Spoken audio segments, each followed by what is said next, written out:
Big up to everyone. Welcome to the Blue Lounge. Welcome to the stream. What a result. What a result. What a game. What a game. You know what? We streamed yesterday talking about this game and what could happen and what potentially might happen. Yeah. Anthony Taylor surprised me. Anthony Taylor surprised the hell out of me. Brentford, they gave us a game. They gave us a game. The Chelsea defence, wow. I was worried.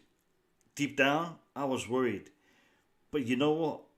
The boys did a fantastic job. I'm seeing in the chat, Malang Sarr. Malang Sarr, what a player. What a player. He put in a performance and a half, considering this is his Premier League debut. This is his first start in the Premier League. And boy, did he put in a good performance. To be honest, I was worried. But no, he put in a great performance. Really impressed with Malang Sarr.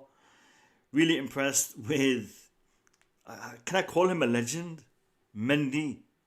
He's world class. Edouard Mendy, world class performance. Fantastic performance by Edouard Mendy. Ben Chilwell, what a strike. What a strike. I heard someone say the man is mentally, what's the word here? Unwell. He's uncomfortable. He's unhappy. Boy, listen, Ben Chilwell, mate. Fantastic performance. And what a way to turn it around. After having such a poor campaign with England. It's not your fault. You weren't given the opportunity, Ben Chilwell, but, to come back strong and do what you're doing. Back-to-back goals. Fantastic volley.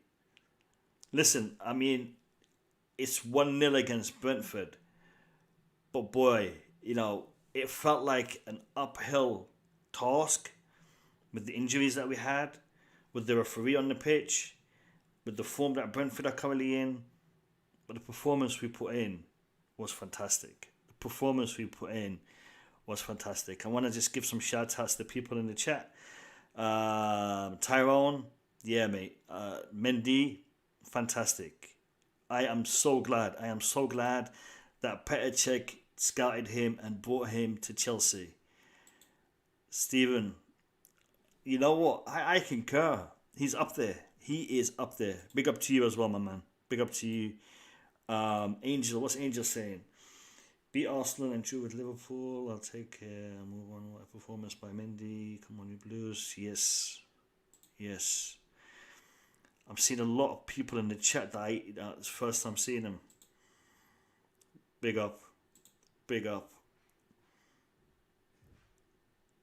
Why? Tell me why he annoyed you. Tell me. Big up to everyone. Hey, listen, congratulations. Congratulations. 3 points. Yeah. Hard work. That was hard work. That was hard work, especially the last 15 minutes. I got to take off my hat to Brentford. Take off my hat off to Brentford. They put a good show. They came out fighting. They came out fighting. Eric Blue, how you doing, my man? Welcome to the stream. Yeah, I'm just happy for the results. What's a game? What's a difficult match? I'm surprised we kept a clean sheet. It was very apparent after a few minutes into the game that Brentford were not here to mess around. They packed out the midfield.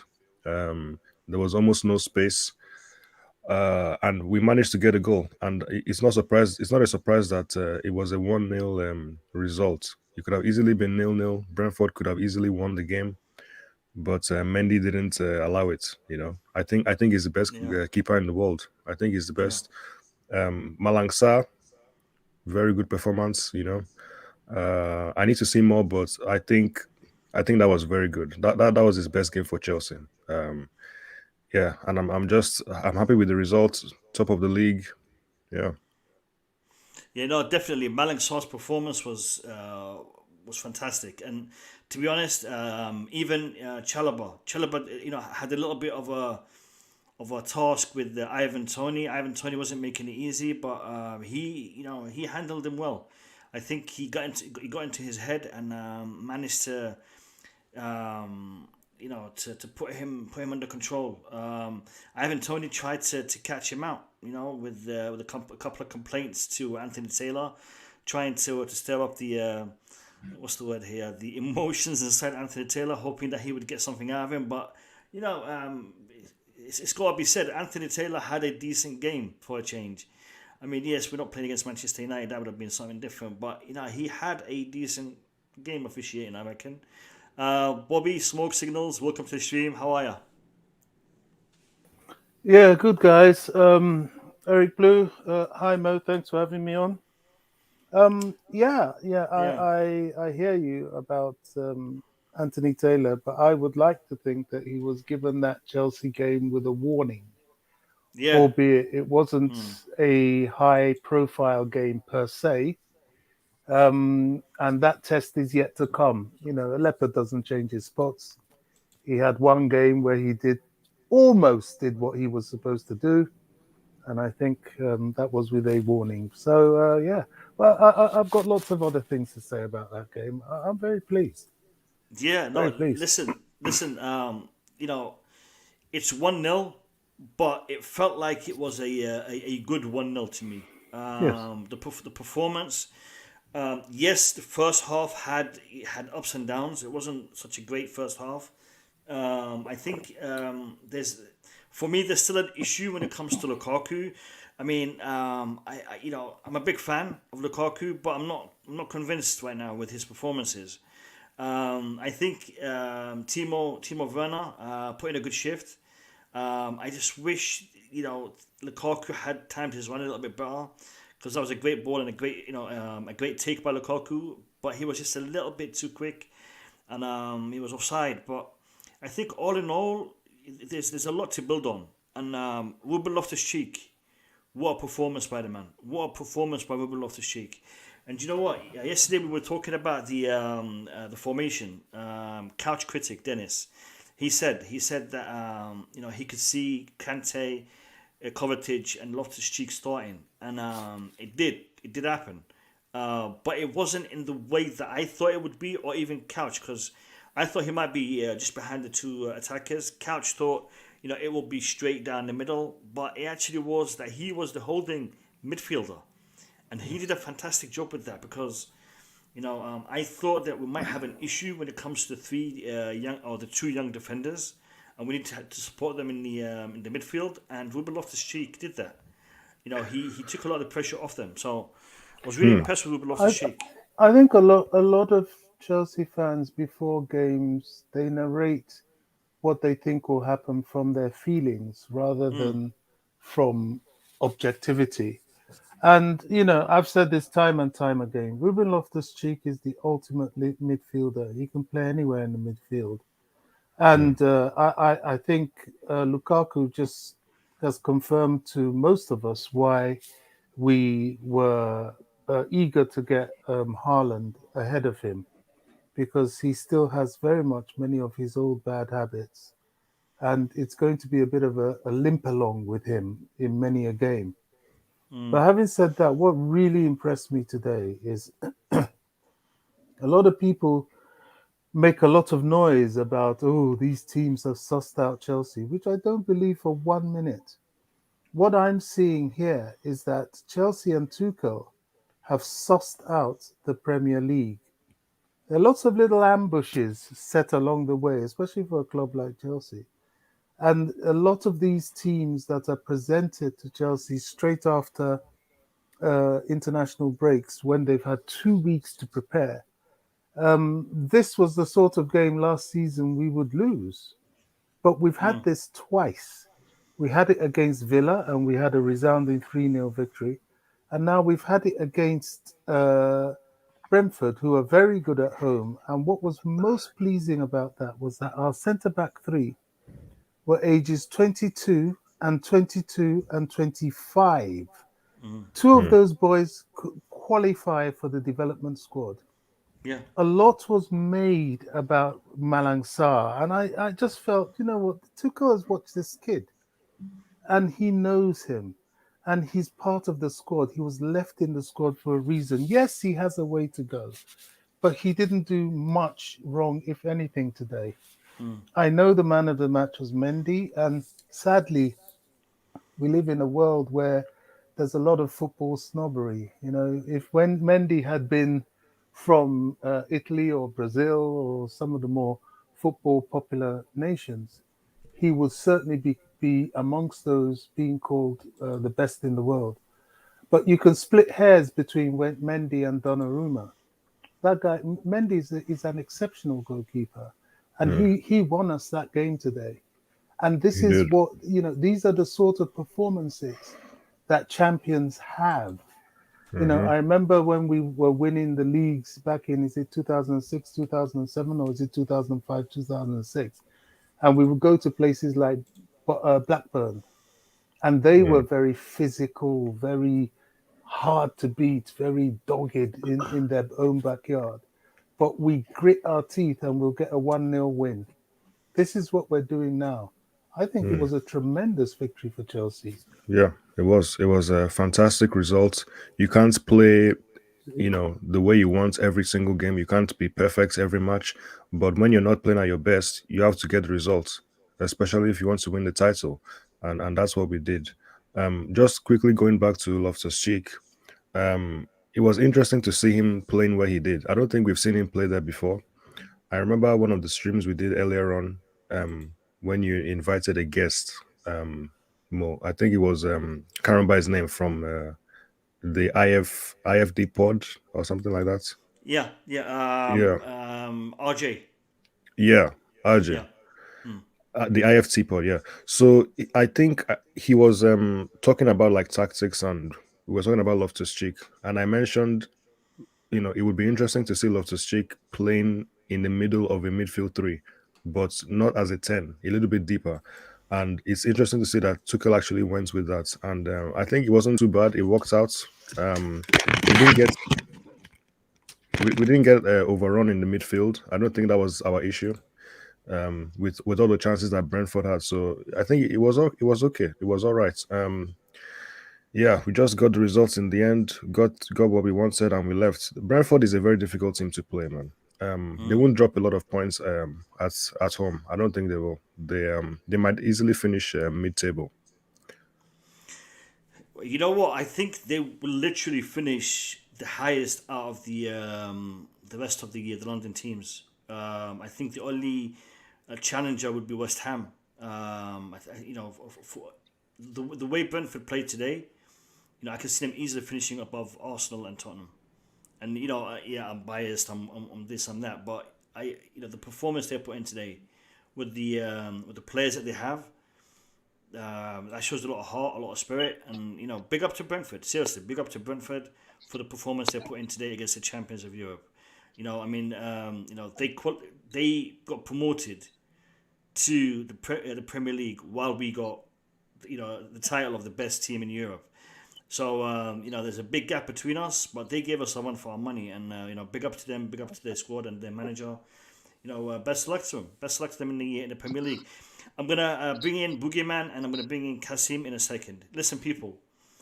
This is the 9th win that Chelsea has had this season.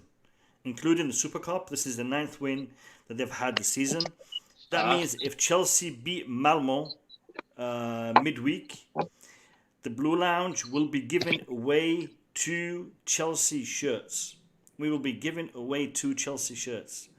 All right, now, to qualify, you have to be proactive with the Blue Lounge, both on our streams and on our Twitter page, which is m.kasim at the Blue Lounge. So you need to be active on that, and you can qualify to win a Chelsea shirt. You can pick the one you want, home, away, or third kit, and you can even have your own choice of name and number on the back of that shirt.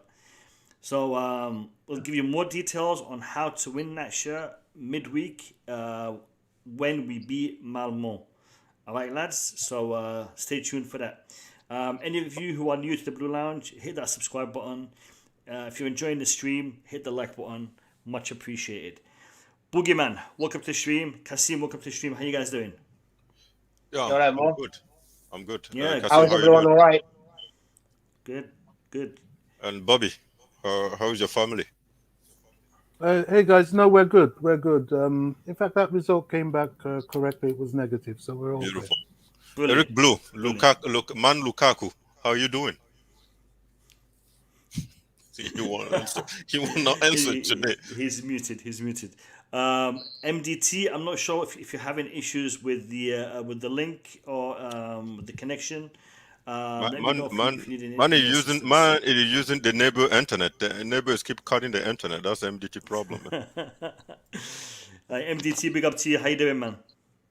Can you hear us, MDT? Sorry, I'm having a shoot. How are you guys doing today? We're doing good. We're doing good. Listen, MDT, take your time, fix your internet. If you need to ask the neighbor for the Wi-Fi password again, just go ahead and do it. We're good. No, it's Boogeyman says you're using your neighbor's internet connection. Yeah, the sound is bad. Listen, Boogeyman, tell me your thoughts on the match, mate. You know what? We called it. We called the lineup pretty much 100%. So, what's your thoughts, mate? I will just start by being positive. I'm happy. It's a 3-point. I've never thought Brentford is that good. Like for some reason, I didn't watch them at all. But then from the 55th or 56th or something minute, they just take the ball, they just take the game away from us. They just keep pressing, and they're so physical. Like back in the day, I used to be scared of Burnley, but I think the new Burnley is Brentford. They're so physical. They're all tall. And like Kovačić, only Ruben was be able to at least hold them off a little in the middle. Kovačić dribble, but they keep pushing the kid away all the time. But I mean, at the end of the day, it's a 3-point we got from a really physical and technical team, and they're really good at set pieces. That is really something that scared me today. And listen, 3-point, Malangsa came in. He was shaky a little bit, but he got the job done. That's all. He covered for some mistake. He make his own mistakes, and that's all it is. And I'm happy. Jorginho was rested, so guess what? 3-point, I'm happy.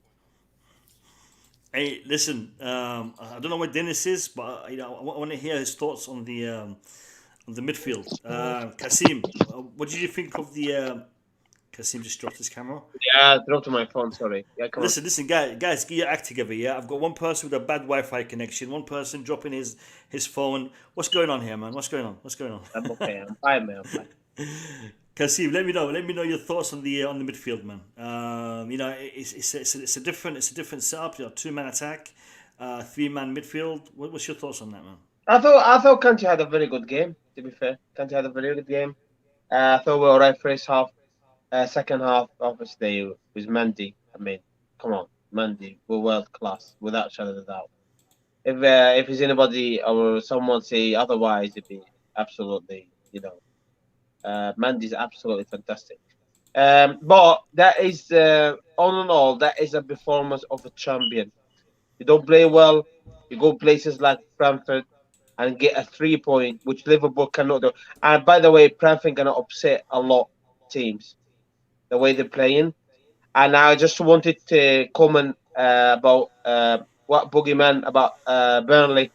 I think you're right, Boogeyman like Burnley, but they're more technical. They got better player than Burnley.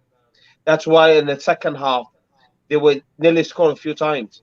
They were gonna upset the likes of Tottenham, Arsenal, Man United, Everton. They will, 100%. So to go there, One second, guys. Jem, check your DM. Tyrone, also check your DMs, guys. Sorry, Kasim, carry on. yeah, it's okay. To go there, Mo, after international break, to get 3 points. I tell you what, Mo, I don't think you realize, or probably you realize, Mo, these 3 points is massive. Absolutely massive. We've got a lot of players out. We're playing in form Brentford, and we've got away as well.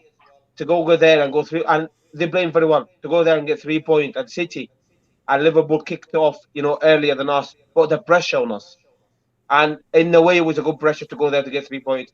I think it's all in all, it's a fantastic day for us. Brilliant day. I'm happy. Yeah, I agree. Tyrone, welcome to the stream. Tyrone reached 200 subscribers in the past couple of days, so congratulations to you, Tyrone. How you doing, my man? Yeah, well, other than nearly having a heart attack, I'm good. Why?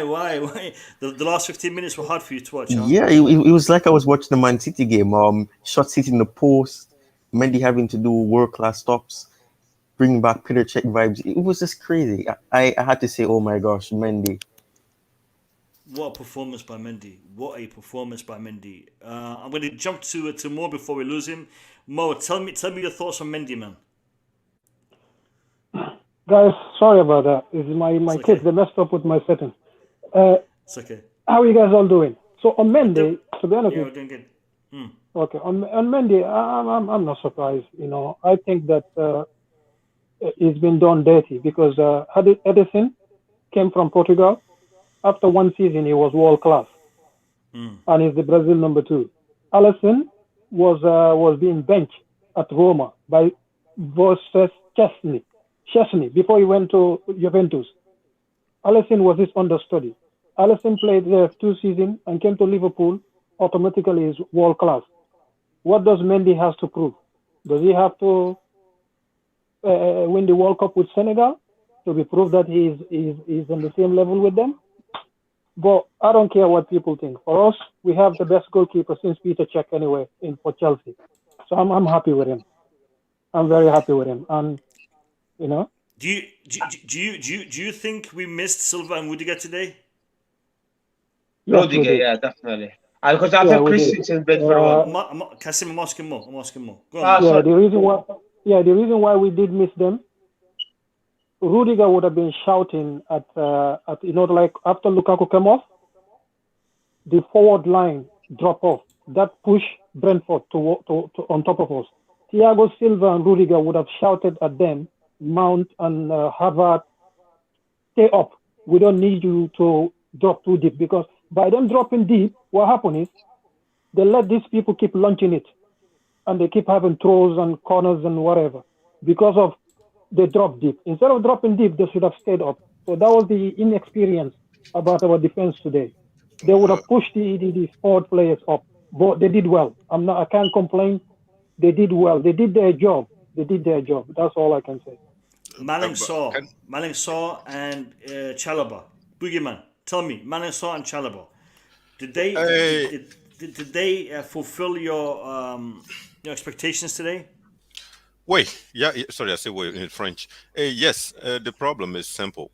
Malang Sarr and Chalobah, they both play against a really solid team, really physical team. So people may say Rudiger is a better option because Rudiger has experience and all those things. Probably Rudiger on the field today, maybe we will not be dominated that way, but it will come to the point where at certain period of that game, we will be going through the similar problem. So Malang Sarr, you can see it.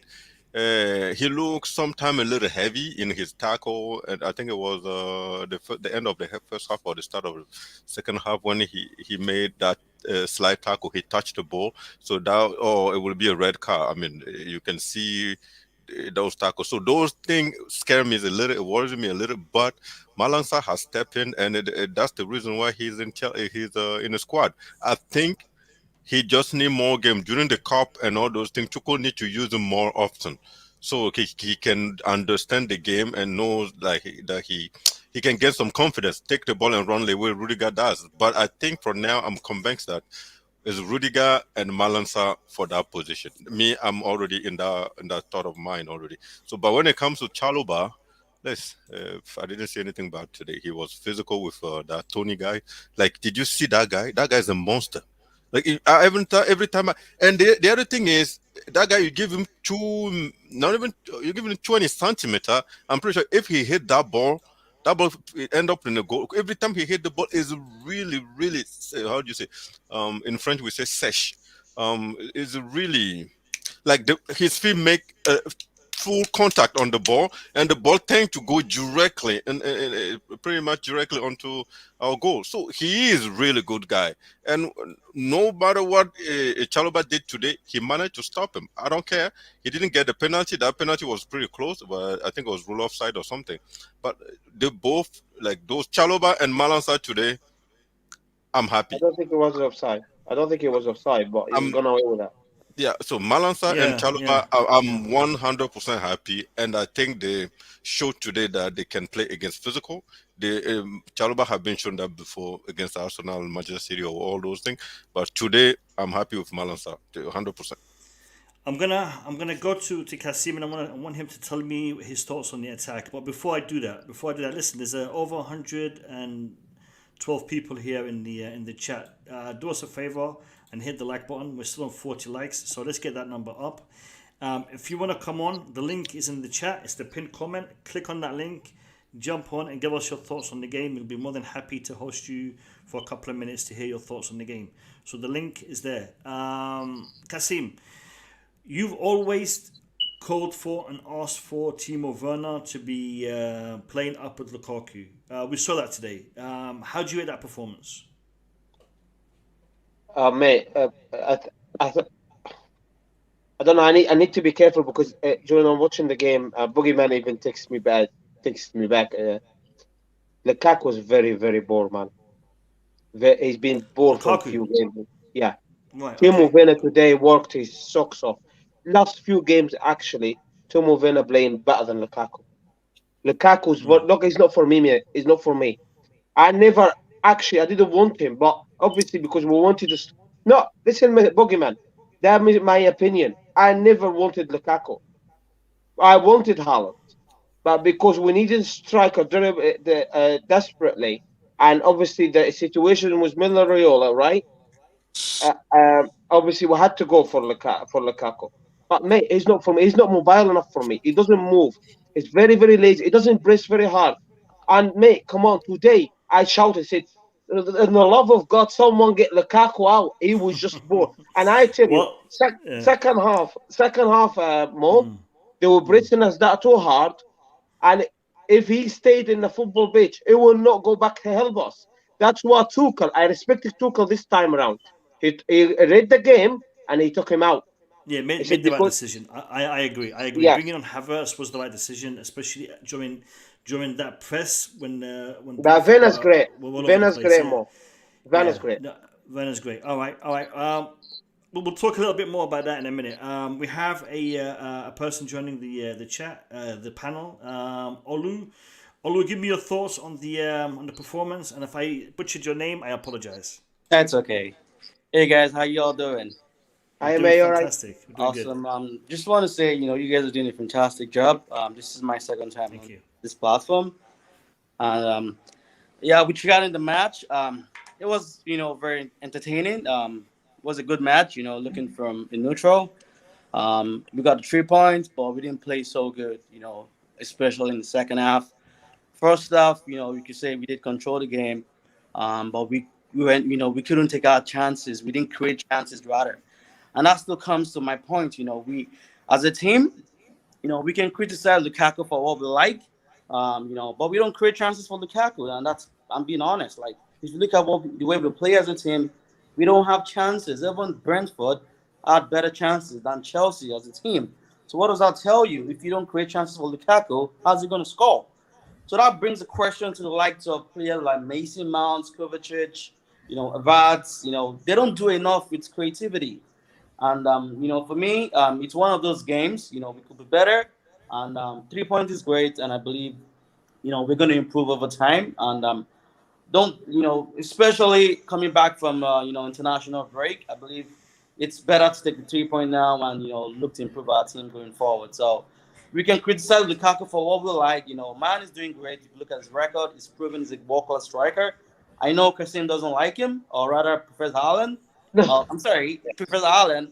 However, Lukaku will deliver if you give him chances. So I rather believe we as a team create more chances than focus on Lukaku. So that's my, my contribution. And yeah. Fantastic. Thank you. Have a good one, guys. Thank you for giving us that point of view. Appreciate you. Thank you, Olu. Appreciate Cheers. it. Thank you. Have a good one. Take care. Yeah. Big Papa, I can see you, but you can't join because you're not connected. Your device is not connected. You need to go back out and come back in again, and we'll try to have you on the panel. I have a quick question. The guy that was here 2 seconds ago, was he sent by Eric Blue? Because he pretty much said exactly why Eric Blue is. Hey, listen, no. He was sent by a Chelsea fan. He's a Chelsea fan. I agree with him. I think My bad. Lukaku isn't getting enough service. Big Papa is back. We're going to try to hear his thoughts. Big Papa, welcome to the stream. Yeah, hello guys. Hello, Big Papa. Give us your thoughts on the match, mate. Yeah, my point is that it will be a bit controversial, I think. But I'm seeing a pattern emerge in a number of our games now. We don't create enough good quality chances. And I think eventually it might catch up with us. It's a concern for me, really. Yeah. And yeah, overall, I've heard comments about this is the performance. Big Papa, I'm going to interrupt you for 1 second. Can you tell me why you think that is? Because last season, we were creating a lot of chances. This season, I agree with you, we're not creating as many. So why do you think that is? Yeah, it looks like our mentality is to be more solid than to take risks. I mean, in our approach. When we played against Man City, Tuchel made a comment that, it's like we were trying to protect something. And I think it's the way we set up. We set up with risk aversion. And so I think the mentality goes inside the players' heads that, they have to be defense first. I don't know if it's defense first, yeah. But when I look at like Man City, Liverpool game, it's a brave game. That's the type of football I want us to be playing, right? I don't see, even people make the argument that Brentford is a good team. I don't think Brentford would ever dominate Man City the way they dominated us, right? Even though Man City have smaller players, stature-wise, right? Whatever physicality Brentford would bring to on that pitch, there's no way Man City will be defending for their lives for 15, 20 minutes. No, I don't think that will happen. I have a question for you. Sorry, I have a quick question. So, Go on, Eric. Yeah, what do you think about the fact that Liverpool, considered 3 goals to the same team? Yeah, I don't mind that type of football. We everybody, let's play high volume, right? We only play this way when maybe there's a cap, something at risk. But fans need to be able to enjoy the game. We don't need to be. And today the only reason why we came out on top is because of our goalkeeper, right? Clearing the ball off the line, all that. No. I have a question for you, Big Papa. Yeah, please go ahead. Did you watch Man City Southampton? They were dominated like today, and they drew. Go and watch the game again. Manchester City were lucky that game. They didn't have even a single shot on target. This thing happened. Even last season, Manchester City won, I think, about 6 or 7 games, 1-0, and they were dominated half of them. Raheem Sterling scored a lot of last-minute goals that Man City won. They didn't deserve. Sometimes when you're going for a title, you need games like this. I understand the 1-0. A game like this, right? A game like this, maybe against a bad. Big Papa, do Right. me a quick favor. Can Yes, you just please. reduce the audio a little bit, because your audio is really loud. Really Just loud. reduce it a little bit. Yeah, I'm really doing loud. that. Is it better now? No, it's still the same. Move the mic away. Move the mic away. Is it better now? No. No. It's still loud, eh? Yeah, it's very loud. It's very loud. Wow. Yeah. Okay. Let me. Is it Big Papa, adjust it and come back. Adjust it and come back. okay? No problem. Sorry to cut Big Papa off, but his audio was really loud, and maybe it's something with his settings. But going back to what Mo said, I agree. Sometimes you have to win in an ugly manner if you are trying to get a title, because we are playing to get the title. There was a lot of parts in that game where Chelsea were passing the ball around the back. When they could have actually moved it forward and created more attacking opportunities. But I think trying to secure the 3 points, considering the other results, considering where we are right now, post international break, having a potential bogey team, banana skin team, I think we did the right thing today. I have GNA TV on the panel. GNA TV, I'm assuming it's Jem. How are you? How you doing? Yes, guys. What are we Big saying? up.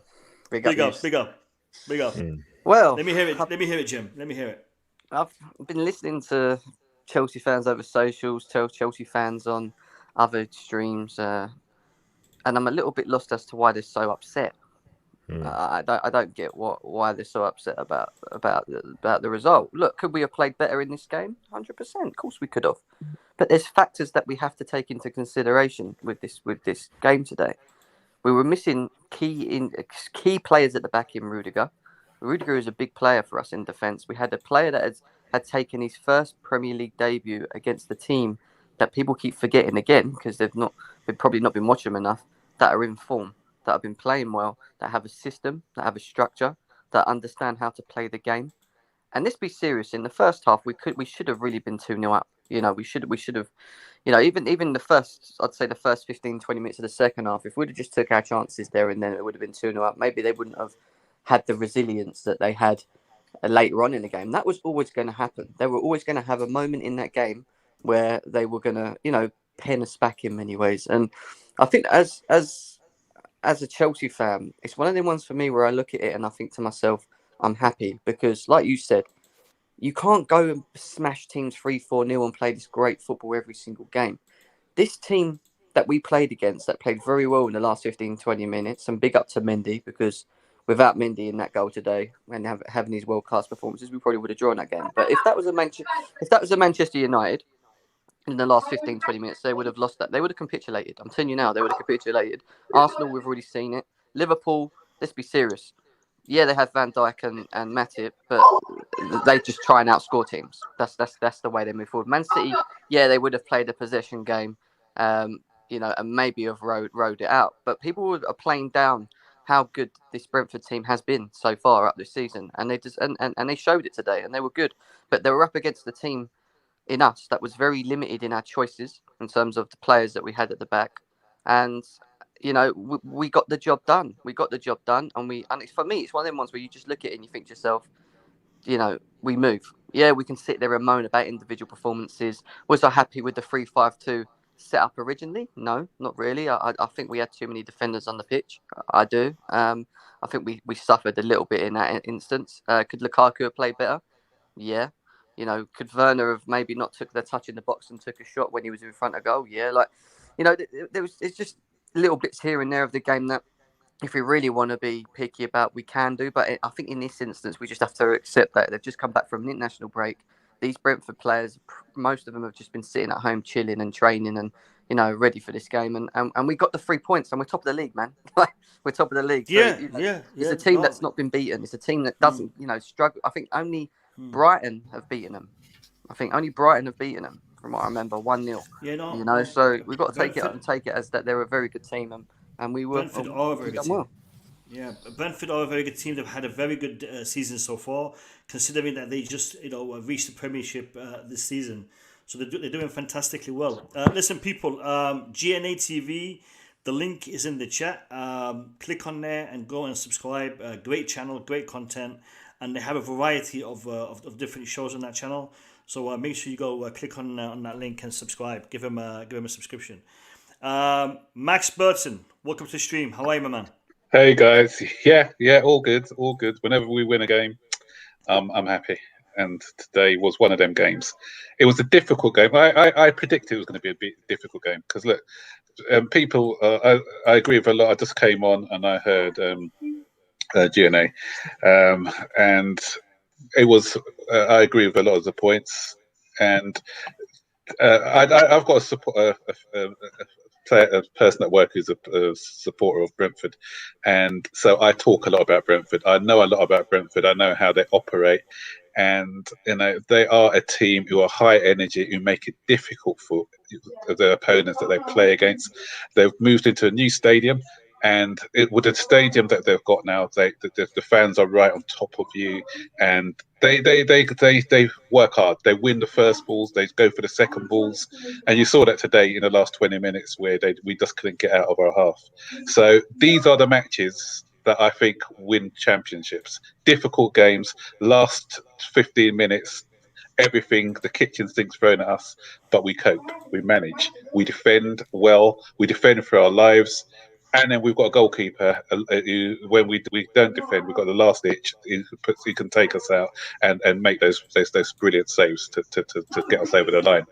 So we saw the clearance of the line by Chalobah. We saw people put their bodies in the way. Malang Sarr had a good debut. I thought he made a couple of dodgy headers towards it. I think second half he was under the cosh a bit, as was Chalobah, because we got to remember Ivan Toney.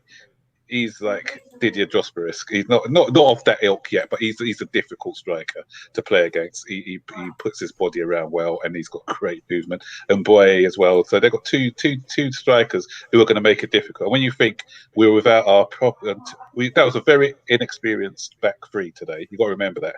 Malang Sarr was making his debut. Chalobah's only played 4 or 5 games for us. So the senior one in there was Christensen. So, and I thought we coped well, especially in the first half. I thought we managed the game pretty well. But so if you look, Liverpool came here, conceded 3 goals. Yeah, with Van Dijk and Matip in the side, they conceded 3 goals against this team. So as I said, this team are going to make it hard for a lot of teams at their ground, and it's a London derby as well. West London derby, first time they're in the Premiership playing Chelsea. They're going to be up for this game. But in difficult moments, when we're not playing well, a cohesive, defensive, we were not playing cohesive up front. We had a couple of issues, but we still managed to grind out this result. And I like to see these results, which are great. Yeah, exactly. I like to see us grind out results. Obviously, would I like to win 5 or 6-0? Of course I would. Anyone would like to see us winning. But there's in the league, you can have different sorts of games. You predicted 3-1, didn't you?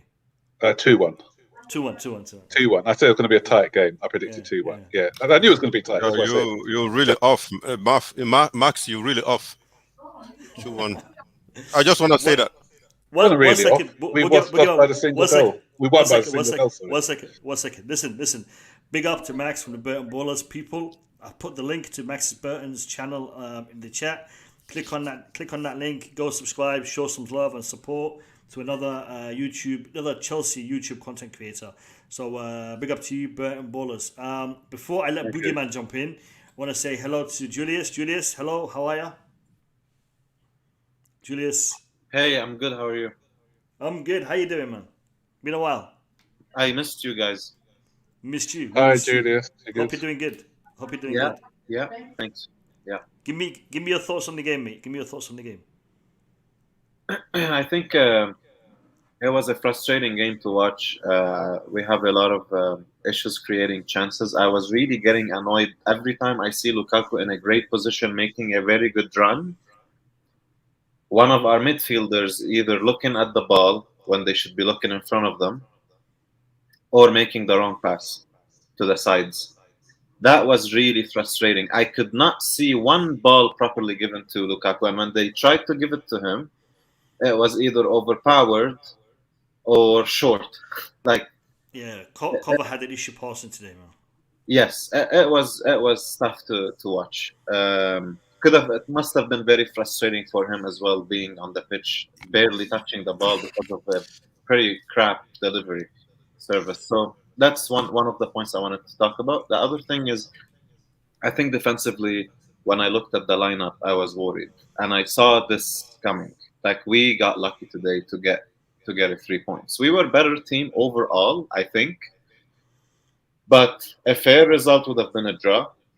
If they scored, the sentiment could have been different about our performance, in my opinion. Don't forget they hit the bar or the post twice. Mendy made unbelievable saves. Could have been easily 1-1, man. So Tuchel took a risk.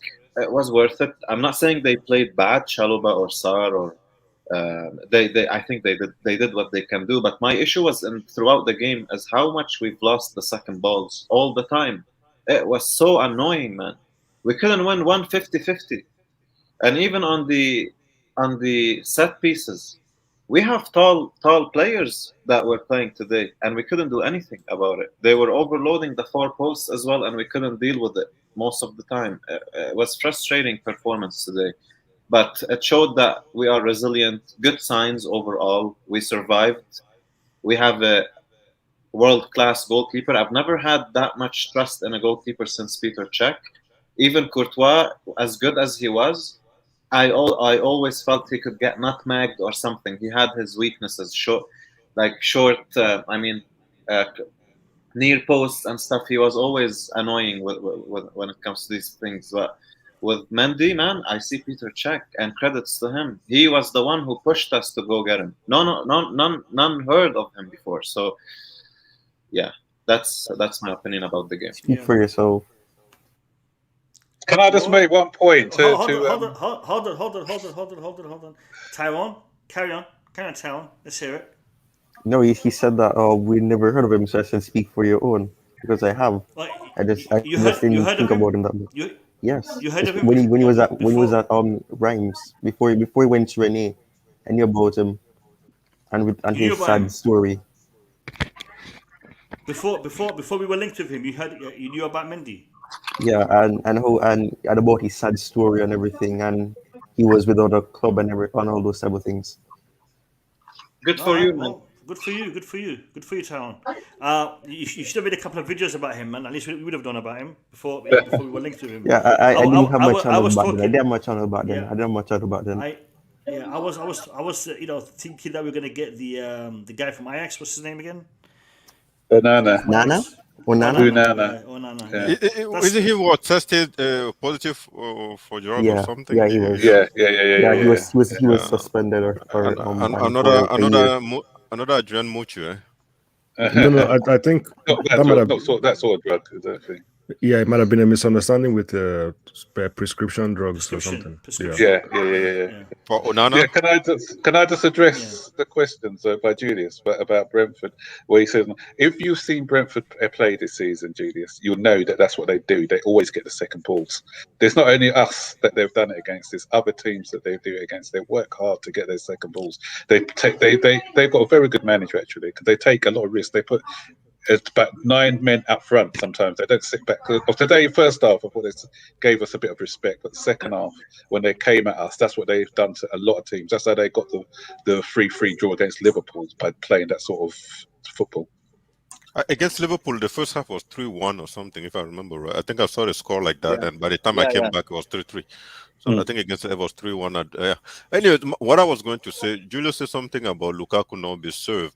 I just feel like Lukaku was not full committing himself, because most of the time, when the ball is pushed, we were thinking of Lukaku to at least run and push people around, but he always stopped in his run. So I just feel like he's not fully committing himself to all those runs. Or even one time I know Chilwell has the ball at one time and he was making that run, calling for the ball. But when Chilwell does not give him the ball, I think Chilwell gave it to Loftus-Cheek, and after that they passed that follow. Lukaku was already stopping, moving. Or the other, if he was to move on the next pass, he will probably take the ball again. But he pretty much never commit himself fully all the time. Like he wants the ball doesn't come, and he stops. And whatever goes around, he's not in it anymore. He's not connected to anything anymore. Has we Ben cannot see. Chilwell has Ben Chilwell taken that position now? Is he the number one? 100% more. Yeah, before Mendy's performance second half, I tweeted and I said Ben Chilwell man of the match for me. Obviously, Mendy I don't want to go that line because I think Tuchel should always use the full squad. At this point, we have too many games coming, and I would like him to use Alonso for the next few I thought he was games. great today, Bogeyman. Ben Chilwell was brilliant today. No, I'm not taking that away from him. He is good. He is good. But I think from now, Tuchel has to start using the squad. Like even bring 100%. Alonso in next game. It doesn't mean because I think we have now. It's not about first 11 or starting 11. We have a chin player that are really good. They all can start the game and play. Loftus-Cheek today, he was the only presence in the midfield today. that is not getting himself bullied by anybody. This guy's I want to bring in more. I want to bring in more. Then I'll go to Max. Go on, more. Yeah, Boogie, Julian is right here. If you watch Liverpool play, no player, when the striker is running, Mane or Salah, nobody takes 2-3 touches. You don't wait because if the striker have to stop, they're gonna play them offside. Chelsea midfielders and wing backs should learn how to release the ball quick to the strikers. Whether it's Timo Werner or Lukaku, the runs are good. They're running in the channel, but our players are touching the ball 2, 3, 4 times. By that time, the other team is set. So you can't expect them to be running in circles. They have to release the ball. Every top team does that. Players don't hold the ball too long. I agree with what you said. Our players, they hold the ball too long. Today, Lukaku was in. Werner was in few times. They keep holding the ball. Release the ball. Just release. Look at today, Liverpool. They were just running. That's it. Release the ball. What's the purpose of them holding the ball? Listen, I understand. It was very important. Yeah, we're not talking about the reason why a striker have a bad game is because of lack of service. If you give him the ball, he doesn't do anything with the ball. No. I disagree more. I disagree. Okay, like today. Do you know? Look at all of Firmino's goals. He didn't interact with a single play. He was just running. Firmino earned it. Roberto Firmino earned it from his midfielder.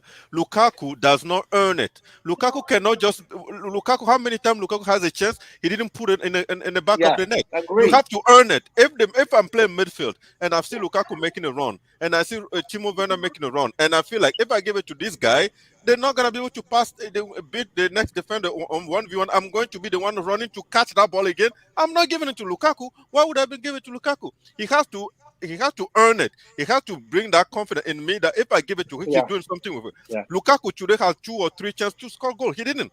Even the one he was offside completely. He banged the ball on top of the net.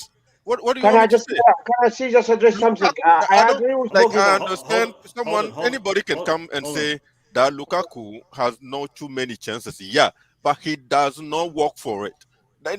We cannot just sit down here all the time saying Lukaku need 100 chances to score 50. No, Lukaku need 1 chance to put 1 chance behind the net. If Lukaku is doing it, he will be served. He has to earn it. He has to earn it. Okay, that's my point. Boogeyman. I am admiring. I am shocked at your comments and your support for Lukaku. But we'll keep that topic for another day. I'm going to bring in Max Burton. Just get off that Lukaku agenda, Boogeyman, because you've been against him from day one. Come on now, at least he's been bored, Max. No, he hasn't. No, he hasn't. He's waiting for him to fail. Sorry. At least Julius understood the issue. No. The opposite. It's the opposite. He's backing him. Boogeyman is backing Lukaku right now. Really? Okay. He's saying Lukaku is lacking service. If Lukaku gets the service, then Lukaku's going to be banging them goals. Am I correct, Boogeyman? No, that's what Julius said. Hold on. You're right. That's your channel. So I can only say you're right. Okay, did he play well today? No. Was he a bit static? I was getting annoyed with him sometimes as well today. I was the one who advocated for him today. He could have moved a bit more today as well. I agree with Boogeyman on that thing. He could have made himself more available today because he was a little bit static. But with regard to the lineup, the point I was going to make regarding the lineup, what's happened. Thomas Tuchel has seen the way that Brentford play, and as I said, Brentford are a brave team. You know, what against Liverpool, they came back and got that 3-3. So what he wanted to do was give us a bit more defensive assurance with the setup for the 5-3-2. And so first half, we actually controlled the game, didn't we? They didn't have a look in the first half. We just controlled possession. Had it been for better passing, better, then we could have gone in 2 or 3-0 in that first half. It was only when they made a change in the second half that they put us under pressure. And it was the culprits today, I think, were definitely Kovačić. His passing was terrible today. And another thing which was what came out today was when we don't have like a Mason Mount or Reece James or Ziyech on the pitch, we've got no one who can take free kicks. Yeah, we had a couple of free kicks in that area, and Kovačić took one. I said, no, the fact that Kovačić is taking a free kick means that it just says how poor. I'd like to see Ben Chilwell taking one. Actually, I think he may have done a bit better than the other two. But the Kovačić one, I said, there's no way that's Christensen is not taking a chance. Christensen, I feel like he has that composure to take a free kick. That's what I feel does. But I just don't know why he doesn't take it. Loftus-Cheek can bang one in as well. Yeah. Are we talking about Loftus-Cheek? And man, I don't. Listen. The kid was too much. Listen. Loftus-Cheek. He was too hot to handle today. His what's the word here? His decisiveness, his aggression, his drive. Loftus-Cheek, man. I mean, he's changed. He's changed. I mean, I'm not going to say he's back to his best, but boy, he's close to it. He's close to it. Yeah. And can I say as well, big up to... dribbling is great. Yeah, his dribbling, his ball control. But can I just say a big up to Tuchel? Because what we're seeing this year, it doesn't care about reputation. If you're doing it on the training ground, and if he gives you a chance, like Loftus-Cheek had his chance in the League Cup, okay, he took that chance. So he said, you know what, you're in the side. And today, it would have been easier for him to move somebody like Azpilicueta to the left-hand side, because that's what I thought he was going to do today, not play Malang Sarr. But he's trusting the squad. He's saying, look, this is the squad. You are a left-sided defender. I'm not going to be taking a right-sided guy and putting him on the left. I'm going to put you in this position. You need to now prove to me that you can be relied on. Yeah. So as I said, Sarr did okay. One or two dodgy moments, but he did okay. So now, if Rudiger's missing for a couple of games, then you could say, okay, we can rely on Sarr or we can rely on Chalobah or whatever. So that's what I like. That it's not a case of I'm putting this guy in because he's more senior to you. He's saying, no, you're the man in this position, so you're getting your chance. Yeah, and that creates, for me, that creates something good within the squad. That creates a unity within the squad, and it makes these guys on the periphery make sure you say, you know what, if I get in and I play well, then I'm going to be getting my chance in this team. Yeah. Especially that Rudiger position. It was really good to see Malang Sarr come in and play, and then we have 3 points. That means it gives Malang Sarr hope that he can take. I mean, he can challenge Rudiger. Yeah. I mean, he is limited. We can only see that he cannot be compared to Rudiger, but that confidence. Backup is. Yeah, but I mean, the only fact that he played today and we won it, I think he goes back and he will probably work on all his weaknesses and may come back to be something big for us. Because he is left-footed. That's what I noticed today. I didn't even notice. I thought he's more right than left, but he seemed to be left-footed. So that means that's normally his position as the defender. A part of the three centre-back, he has to be on the left side. So listen, if he play his card well, he may be the backup for Rudiger for some time and then maybe take over because he's young also. I think he's only 22. I mean, I look at him on the field, he looked like a baby. I was like, his face is like 2 years old or something. He a baby can say. Yeah, baby can say. No, that's amazing. That's amazing. I think for me today, a lot of perspective has to be given to today. We played a team yet again, that ambush syndrome post the internationals. This team are in form and they've also spent 2 weeks preparing for Chelsea and their team was fully fit. Our centre-backs were 22 and 22 and 25. Malang Sarr is a young man. He's Debut as well. developing. This was his debut. It was a game that I'm glad he played because he came under a lot of pressure, and he's going to get better with time. I think some of the criticism leveled at him, I'm not saying it's happening here, in the past by players that by fans that don't even know him, is grossly unfair. I mean, this guy is only a year older than Billy Gilmore. You know, look at Chalobah, the same age, 22. As I was saying earlier in the stream, both those guys qualified for the development squad. Then we had a centre-back lead at 25. I mean, no wonder Tuchel played the system he played. He didn't do it out of choice. It was out of necessity. The club got rid of Zuma, who probably would have played in a game like this. So he had to rely on the squad and go into the depth of the youngsters. And they did well today. It was a battle today. As for Lukaku, I mean, I don't understand what people are saying. No chances for Lukaku. He had one chance on his left foot, his favoured foot, and he ballooned it. That's offside. He was offside. He was offside. Whatever's the case, he ballooned it. Yeah, he got away with it because he was offside more. He got away with it. Ballooned it before he knows he was outside. Yeah. That's a fact, man. We need to put some things into perspective yet again with Lukaku. This is why many of us wanted Haaland, because he has limitations, and that's just a reality. If you are now given a choice between Lukaku and Luca Toni, who would you take? Because you can barely split between the two of them. I'm telling you. Sorry, Ivan Toni. I take Toni. There you go. There you go. I think, we've got to sometimes, I think we put in a championship performance today. When we weren't playing well, when we'd had a lot of key players, especially in key positions like defense out of the team. When we had to, dig deep, we did that, and we held on, and we won. This is what we did when we were winning leagues. This happens. I think we did very well today, in my opinion. Listen, just 1 second. I want to correct Eric's comment. Eric says they will see Mendy's face in their dreams tonight. I think you mean in their nightmares. Nightmares tonight.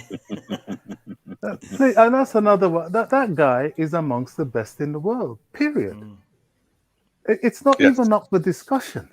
Yes. I think he's the best. Remember, I was saying earlier, Mo, that there's a lot of all this like football snobbery, because he doesn't come from the sort of top bracket of national teams, and he came from a small French club, and he was actually out of football, so he's not the fashionable type, but he is amongst the best.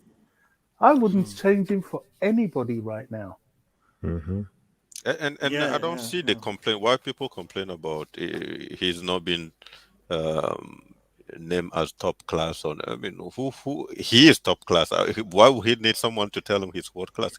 He's doing what the top class are already doing. So I don't understand the acknowledgement. It's acknowledgement by who? By the media. Yeah, but he's been nominated. He's been nominated for the Yashin Award in the Ballon d'Or. So he is getting recognition. He is exactly. So I just don't know where people want them to be, or where people, like, especially Chelsea fans, mainstream that keeps media, Boogeyman. Yeah, but who cares? Not giving it to him. I don't. Okay, maybe I don't understand. Boogie, the thing is, if mainstream media don't recognize you, you don't get, because most of the people that vote are 50% are journalists, and also it helps with your negotiation and your contracts and things like that in your future payments. So that's why the recognition is important. You think right now, if Mendy contract expire or getting close to expired, and then he asks for some money because the media didn't promote him, we will not give him. No, that's what we're trying to say. We say no, it helps. That's what I mean. When you have a statue, automatically your negotiation position changes. That's all sports. Yeah, that's okay, I understand. Hear what Bobby just said. I will not swap him with any other best Yeah, I know. goalkeeper. So pretty much he's building his own his And own also, legacy. He doesn't need a media. you guys, And you guys, when you praising Senegalese players, it's just a light joke. I'm from a country where my grandmother is Senegalese. We kind of rivals, so don't praise them too much. I like Mendy, I like Sane, I like Sarr. So let's go easy, because I'm from Gambia, so it's kind of like a rivalry between us. So don't praise them too much. I think it's time for you to leave the stream, man. Because I'm going to keep praising Mendy now. Every time I see you, I mean, Mendy the best. I think on form. Hold on. I want to ask you this question. Because I saw this in the pre-match when the team was announced. I saw certain fans, I'm not going to call them out, but certain fans were outraged at the fact that Mason Mount wasn't in the starting lineup. Mason Mount came on in the second half. What's your thoughts on the whole Mason Mount thing, guys? Can I start it? You always start it. Let someone else start. No, my point is this: Mason Mount came from international break or international. He played. So for me, we have a squad, and I think Tuchel should use the squad. That's my philosophy. I think Mason Mount will have come and play if we have everybody was injured. Why not? But Mason Mount was injured, play for national team, and come back. Yeah, I mean, can we give them some break? And we all keep saying that Mason Mount did not have a proper what am I give him? He did not have a proper what do we do? Preseason. Thank you. Mason Mount did not have a proper preseason. People say he's a little stiff. He's not really fluent like he used to be. So why can't we just not use him today? And we won it anyway, so I don't care, man. That's all I can say at this one. Yeah, the thing is, I just think it's just ridiculous. At the end of the day, there's these people. Why should he be playing? Why should he? No one, as I said before, when I said it, no one has a divine right to play for the team. Okay, and as Boogerman, I entirely agree with what Boogerman has just said. People like Loftus-Cheek and Kante were there all week because they didn't have to go onto the international break. I think Kovacić came back earlier than Mason Mount did. Mason Mount hasn't been fit, and when he came on today, he was okay. He wasn't brilliant. He was just okay. He wasn't in the game as much as he used to, and so. I just hate this thing when your favourite player, your quote-unquote favourite player, is not in the side and it's a big deal. It's not a big deal for me. I don't care who's in the team as long as we're winning. Yeah? So that's the thing. When you don't have players, I support the team. I don't support individuals. I support the team, okay? And that's what's going on too much in our fan base, especially with Twitter now. People are just more into particular players than they are the club, yeah? And that's got to stop. And don't forget, they have to say something also. When you're really boring, so you have to say something. So sadly, Max, I think a lot of us are, shall I say, a passing breed. We've got a new wave of, I don't know what they are, whether they're fans. I don't understand it. We will never understand it, but they don't understand the culture. They don't understand what being a Chelsea fan is about. And they come up with these weird notions, and hang on to the club because of players, individual players, and all these other weird things that I won't mention on YouTube. But it's sad. It saddens me. I know it saddens you. I'm sure it saddens Mo, but he's very level, very balanced because he's a host on YouTube. And, it's just, I think it is what it is. Is it going to go away? I don't think so. There's the people that are still wondering why we're not playing. What's his name? Pulisic. I heard that one. They don't even know he's out injured. Exactly. They don't even know. But you get there on YouTube, they're banging on about that. I'm thinking, really? But it's weird. It's a weird world now.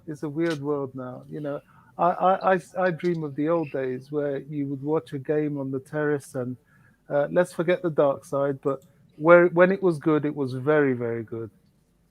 When it was bad, it was horrid, but when it was good, it was very, very good. And that was true football. That's what I was brought up with, what you were brought up with, but the world is changing very fast. Sorry to change the subject slightly. Did you guys see the graphic for the match, before the match started on Twitter? Or yeah, it's like a Squid Game kind of thing. I didn't see that before. What, the lion? The one with the lion? No, I'll send you the link right now. Was this on the Chelsea feed? Was it the Chelsea one? Was it? Yeah, I'm just seeing it on Twitter now. It's like a yeah, I'll just send it in the private chat. I don't know what it's interesting. Yeah, I think I saw it. Yeah, the other thing is, oh yeah, sorry, go more. Pause for pre-match. Yeah, with this Mason Mount thing, I don't understand. You guys know how I love the youth players, how I love all the players. For me, watching Chelsea have always had players for multiple positions. I saw Didier Drogba was our leading goal scorer in 2009, 2010. He was coming off the bench sometimes, and Anelka was starting. I don't understand where this fan club thinks it's all about. Michael Ballack was on the bench, SCN will play. SCN will go on the bench, Mikel the same. I don't understand who cares who starts, who doesn't start. For me, all I care about is the result and the club. I don't understand this. The reason why some people hate Pulisic or Joe is because of they think they're fighting for the same position. Who cares? They're both Chelsea players. We should want them both. And now people are going after Rubin because of they think he's taking Mount's position. Who cares? I don't understand all this. Going after who? Rudy? No, yeah. Today, when Rubin was picked, some people say, in this type of games, we need Mount. He was on Twitter. I don't understand. For me, I watch all these players, the young players especially coming through. I love them all. I love the club. That's why I love the players. If they were not at Chelsea, I would just watch them. That's all. So Can I say something? Club. I don't think supporting a player that play inside a club is a bad thing. I mean, it's not a bad thing, but the way you guys saying is, listen, I don't know how to listen. Mount today. If someone say why Mount is not starting instead of Loftus-Cheek, I think that guy is completely in a different logic. He maybe want to have two midfielder, and then Mount start up front with three striker. So I think his point also is valid to ask that question. Why is Mount not starting? But I would have seen your point, MTD, if Loftus-Cheek was starting with the three up front, and then someone get frustrated with that. Yeah, because I will also be like, okay, so just because of I think Loftus-Cheek has played in the deep midfield position the 3 or 4 games, and why Tuchel is using him in the front line, like at the up front. I will ask that question myself, or even ask on the internet if I'm that prolific on the social media platforms. But I think the biggest issue is the fact that people get frustrated and even say like insult to Chelsea or because this player is not playing, like the case of Pulisic being injured, but the fan didn't know and just going ballistic. That's a problem. But asking for why is Mount instead of Loftus-Cheek, why this? I mean, if both players are fit, I think that's a legitimate question to ask. And I don't think that just being you supporting the fan instead of the Chelsea team. I just don't see it that way, me, because I have a lot of friends that does exactly that. The question why this player, why not this player, why this player, why not, but it doesn't mean they don't support the team. Boogeyman, listen. Yesterday we did a preview for this match. We picked a team that we thought Tuchel would be picking. We were almost 100% accurate. We were actually 100% accurate. If we were to listen to Couch a little. We made a couple of changes at the beginning and at the end, but the point I'm trying to make is this: Tuchel chose the team based on the requirements for the match. He chose a team based on the requirements or the availability of the squad. Mm-hmm. Now, could he have picked Mason Mount to start? Yes. Could he have picked Kai Havertz to start? Yes. He could have picked Barkley to start. But the way you pick your team is you balance your team. You balance the system. I think the fact that he played three men in midfield today had a lot to do with the fact that the defense was a little bit weak, experience wise. Experience wise. 100%. Okay. Like that's So, what I was. sorry, Boogeyman. The point is, we pick the squad for the game. We pick the team for the game. We don't pick the team because we want to see X player play or Y player play. Okay, now, in regards to Mason Mount, Mason Mount is a fantastic player. Mason Mount is probably the future of Chelsea Football Club in regards to the way he's going to develop and the way that he's going to impact the team. But at the same time, Mason Mount, and I believe this, deep down I believe this, I think Mason Mount, if you really care and have ambition to see Mason Mount succeed, you need to back off a little bit and give him time to learn his trade and to develop at the right pace. Because pushing him and putting all this pressure on him at this age, at this part of his career, we're going to do more damage to him than good. So for all those people out there that are Mason Mount fanboys, if you really want to support your man, you need to take a step back and look at what is best for him.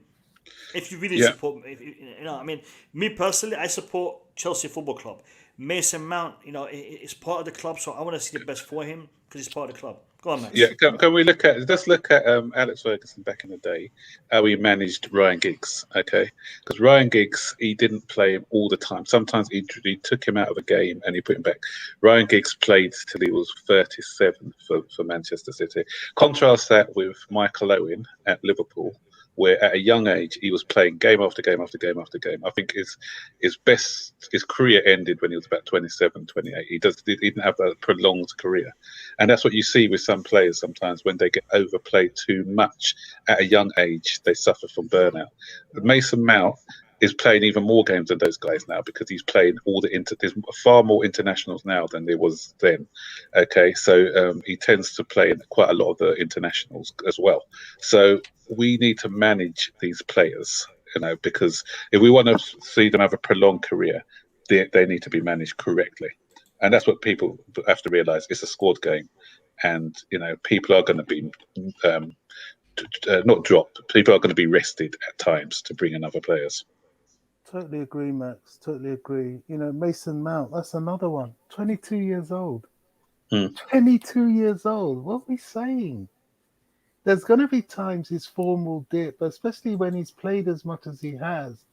And there are times he's going to need to come off the bench. I just, it's weird. Some of the fans are just weird. We love all the players. We really do, but not above the club. Definitely not. That's true. Yeah, today I will change the subject a little bit. Anthony Taylor, I think he is feeling the pressure a little. I mean, I was all those 50-50. He called most of them into our favor also. So listen, Anthony Taylor watched my stream yesterday and he got scared. That's what it is, man. And even during the journalist that streamed the game live, I don't know if it is or I think it was he on Sky? I'm not sure. Anyways, the journalist mentioned the fact that there were petition around signed by 90,000 or 12,000 Chelsea fans asking for Anthony Taylor never to manage any Chelsea game. So the only fact that they mentioned that publicly, I think is a good pressure on the system, and it's just helping us. Because I saw those Taco Malansa did today, the real Anthony Taylor will give him a yellow straight up, and and he didn't even care. I even remember Chalobah dragged Tony down, and even all those players run after him. He said, no, it's not even a foul. And so you can see he's feeling the heat, at least. So remember that Couch keeps saying, why do we talk about it? Why do we do this? Why do we do it? It seems like it's actually working now. I think the FA, my theory is, as I said at the beginning of most stream, my theory is the FA deliberately gave Anthony Taylor this Chelsea game with a warning But to me, it's a little. There's a bad taste in my mouth about it because he's only doing what he's supposed to do as a referee. We want him to do that in the big games when we play teams from his town of birth, Manchester, or where we play teams that he has favour for, like Arsenal and Liverpool. Manchester. That's what he's a Manchester. He's a Manchester man. He's born and raised there, and it shows. So I feel he was given this game to prove himself, and he's got no dog in this fight. 2 West London clubs. What does he care? You know what I'm saying? That's true. So that's true. I mean, I was really still surprised. haven't forgiven him at all. Yeah, I was really surprised by most of his calls. It was just most of them was in our favor. So I was like, wow. Amazing. Yeah, no, it was weird. It was weird to see him. I mean, so he knows how to do it. He knows how to referee a match properly. That's good. I mean, now we know he can do it. We want him to be consistent. Yeah, it is what it is. It is what it is. Listen, I want to go back. I want to go back and talk about the formation. Do you guys see us sticking with the 2-man attack? I don't. No, we won't. What's the alternative? No, I just think, as I said, the reason if why Anthony is back, if Anthony's Rudiger is back, we don't need. Werner didn't do badly today. No, yeah, He didn't. Yeah, we go for three-man attack. That's the thing. I said the reason why we play this way is because we knew that Brentford would be dangerous. I like the way to bet. For me, the best way to get Lukaku playing well is to have 2 runners either side of him. Because when we played against Southampton, when we had Callum Hudson-Odoi on one side and on the other side Werner, then I think that's the best way. I feel before we looked very fluid. With that, but he didn't score that game also, right? It doesn't matter if he didn't score. It doesn't matter. That's his job, Max. No, Max. We pay £100 million. Yeah, but that's his job. He brought others in, and the way the 3 played together, they played quite well. Yeah. I don't care if he's got scoring goals. If we're winning games. One second. Yeah, okay, hey, Boogeyman. Yeah. Let me ask you a question. Does £3 million mean a lot to you? If I was to give you £3 million and take it away from you, would you be upset? So again, 3 million with what? If I give you £3 million now, £3 million now, and I take it away from you, would you be upset? If it reached my pocket? Yeah. You're not taking it away from me. Okay, so why are you adding £3 million to Lukaku's price tag, man? It was 97. It was 97 million. You're splitting hairs now. But can I say something? I got it. One second. I've got a person on. My bad. 98 million pound or 97, right? It's actually 97.5, but we'll get to it. I've got the pod finder, the podfather on from the chat. Podfather, welcome to the stream. Give me your thoughts about the game, mate. Yeah, how's everybody doing? Hope everybody's doing okay. We're doing good. Yeah, good. Thank you. Yeah, those are one of those like real old-fashioned games. You know, I think if you have some sort of like history with Chelsea, I remember a similar game under Mourinho away to Blackburn. Yep. With the massive celebrations at the end with Lampard and Terry, Drogba. We were under the cosh for a good 20 minutes. All these games, they get forgotten by the end of the season. Nobody even remembers that one where we struggled to win. As long as we win the title or, you know, get some trophies at the end of the season. Yeah, so every team, from the United teams to the City teams, any of these great teams, they've always had games where they've had to battle, and you know they were looking like they were outplayed. So I don't read too much into the game.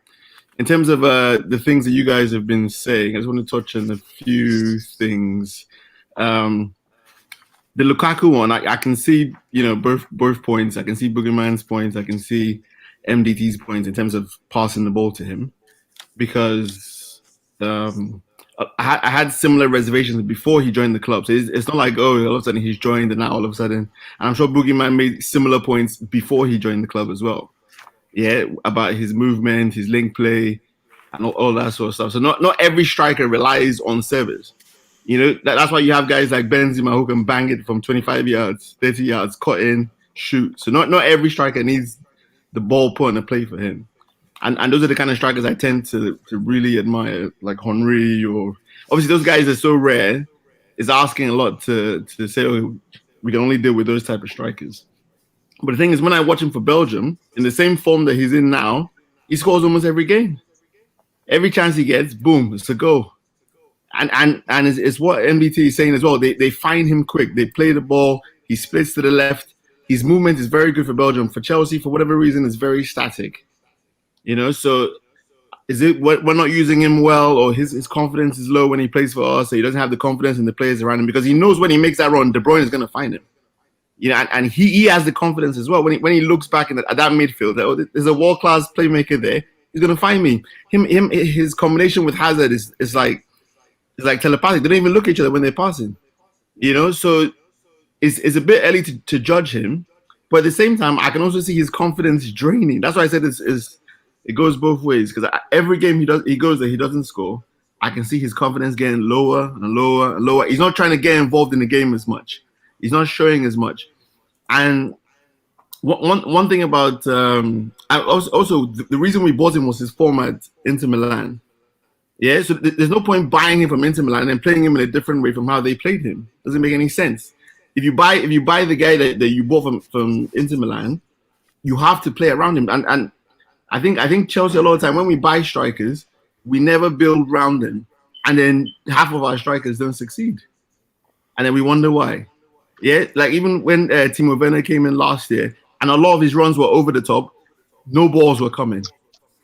His whole thing was high line. He'll get in there, we didn't play to his strengths. Now with Lukaku, it seems like we're doing similar things, because his whole thing at Inter Milan, what Conte likes from his strikers, you're going to touch the ball the most out of the front three.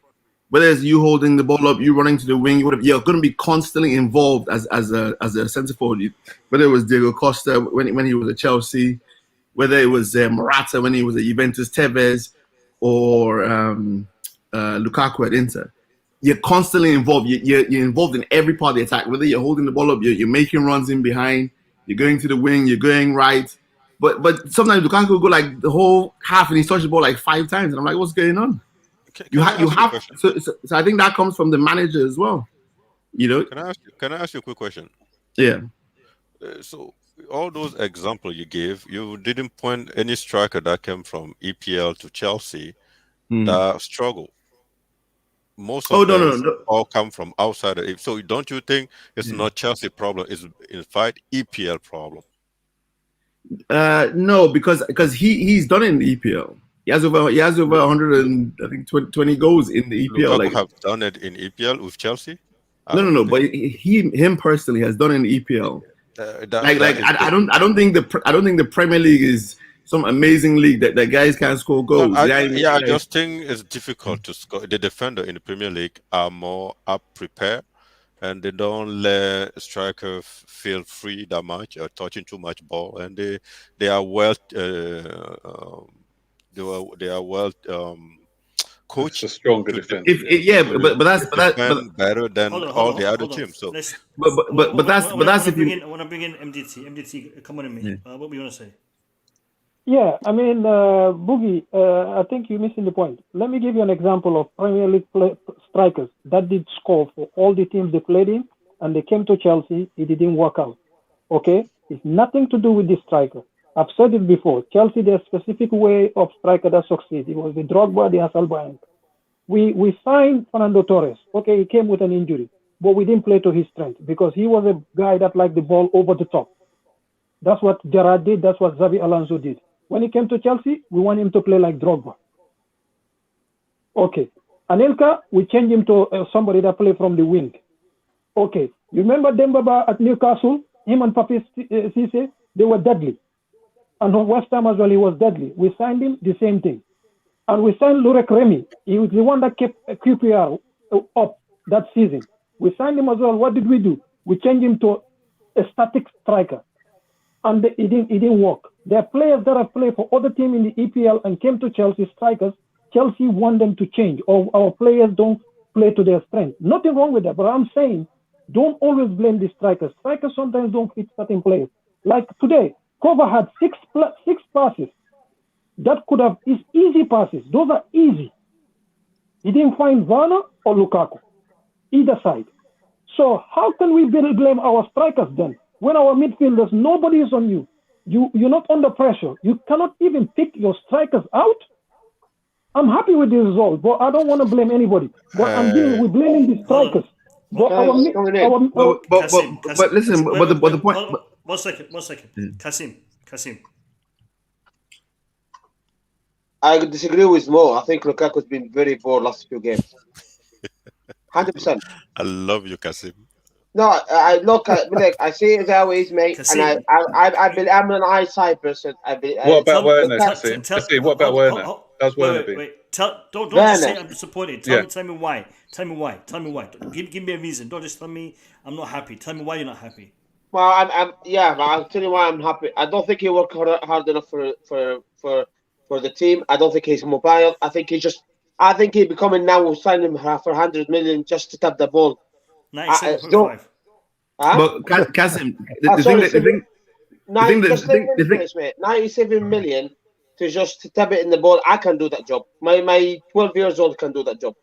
Striker is more into it. Look at that Tony for Brentford. What he does, it's up and down. It's scrubbing. He's in here and there.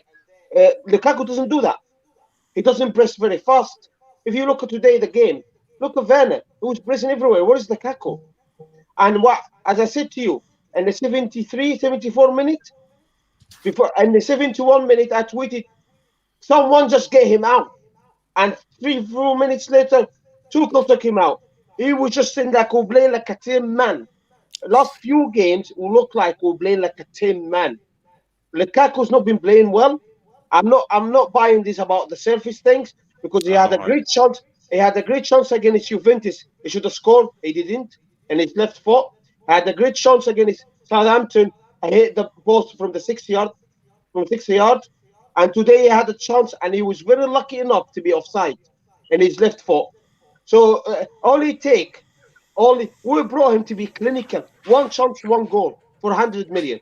He's not doing that. And guess what, guys, as well? He's not doing it. He's got a repetition. He doesn't score against the top 6. Well, guess what now, guys? He doesn't even now score against the top 14 or 15. Sorry, can I talk? I need to go in a minute. Judge it on the season, okay? Judge it on the season. He's had a good start. He's having a purple patch. Every striker goes through a purple patch. If he only scores, you've been a strong advocate of Werner all the time, which I think there's a little bit of bias going on here, if I'm honest, because a striker's job is to score goals. I've seen someone about at least Werner tracks back. A striker's job is to put the ball in the back of the net. Yeah, and so if by next season he's only given us 10 goals, he hasn't done what we've paid him for, then I'd agree with you and say, yeah, a bit of waste of money. But let's judge him by the end of like we said. But why we said Judge Werner at the end of the season? This guy's got to be. If we got to see what he's done at the end of the season before we can start making. Can I answer that? Listen, Kasim, I'll let you answer it. I just want to give the podfather his last statement because I'm closing the lines. So, podfather, let me hear what you got to say, mate. Yeah. Before I go, I really do need to go, but I'll listen to your response after when I rewatch the stream. Oh, Max is running away. I'm not running. Max is running. I've got some family commitments. Okay. Oh, okay. Max, take care of yourself, brother. Yeah. Okay. See you later. Bye. Cheers, Max. Thank you. Yeah. Podfather. Yeah, hello guys. I just want to say that this is not Werner we're talking about. This is a striker who's been scoring goals since he was 17. You know, this is not some novice who just started scoring goals the last 2 seasons, got hot, and then go and move to Chelsea. It's somebody who's like Belgium's all-time top goal scorer, 60 goals. He's on track to get almost 100 goals internationally. He's not a novice. He's not somebody who can't score. We're not sure. Can he do it? Can he not do it? My thing is this: Chelsea are not making chances the way they were making last season. Yeah, so it's not like he's coming in and we're expecting him to say, he's going to improve on our squad. But then the way we play is now totally different. We're creating probably half the chances that we were creating last year. We have players who are completely off form. Everybody talks about his movement. The manager keeps putting him in. Yeah, and it's clearly a tactic for him to stand in the middle play the ball into him, and then walk off him. That's clearly the tactic that they've worked on throughout the week. It's not. When you watch him for Inter Milan, yeah, he has runners off him. Why do we keep talking about Inter Milan? Come on, Inter Milan is a farmer league. But listen. But listen. If you think, guys, we are not gonna get into a debate with the Podfather. All right, let him say his piece. Let him say his piece, and then we'll carry on. Yeah, Eric Blue is bringing those people in.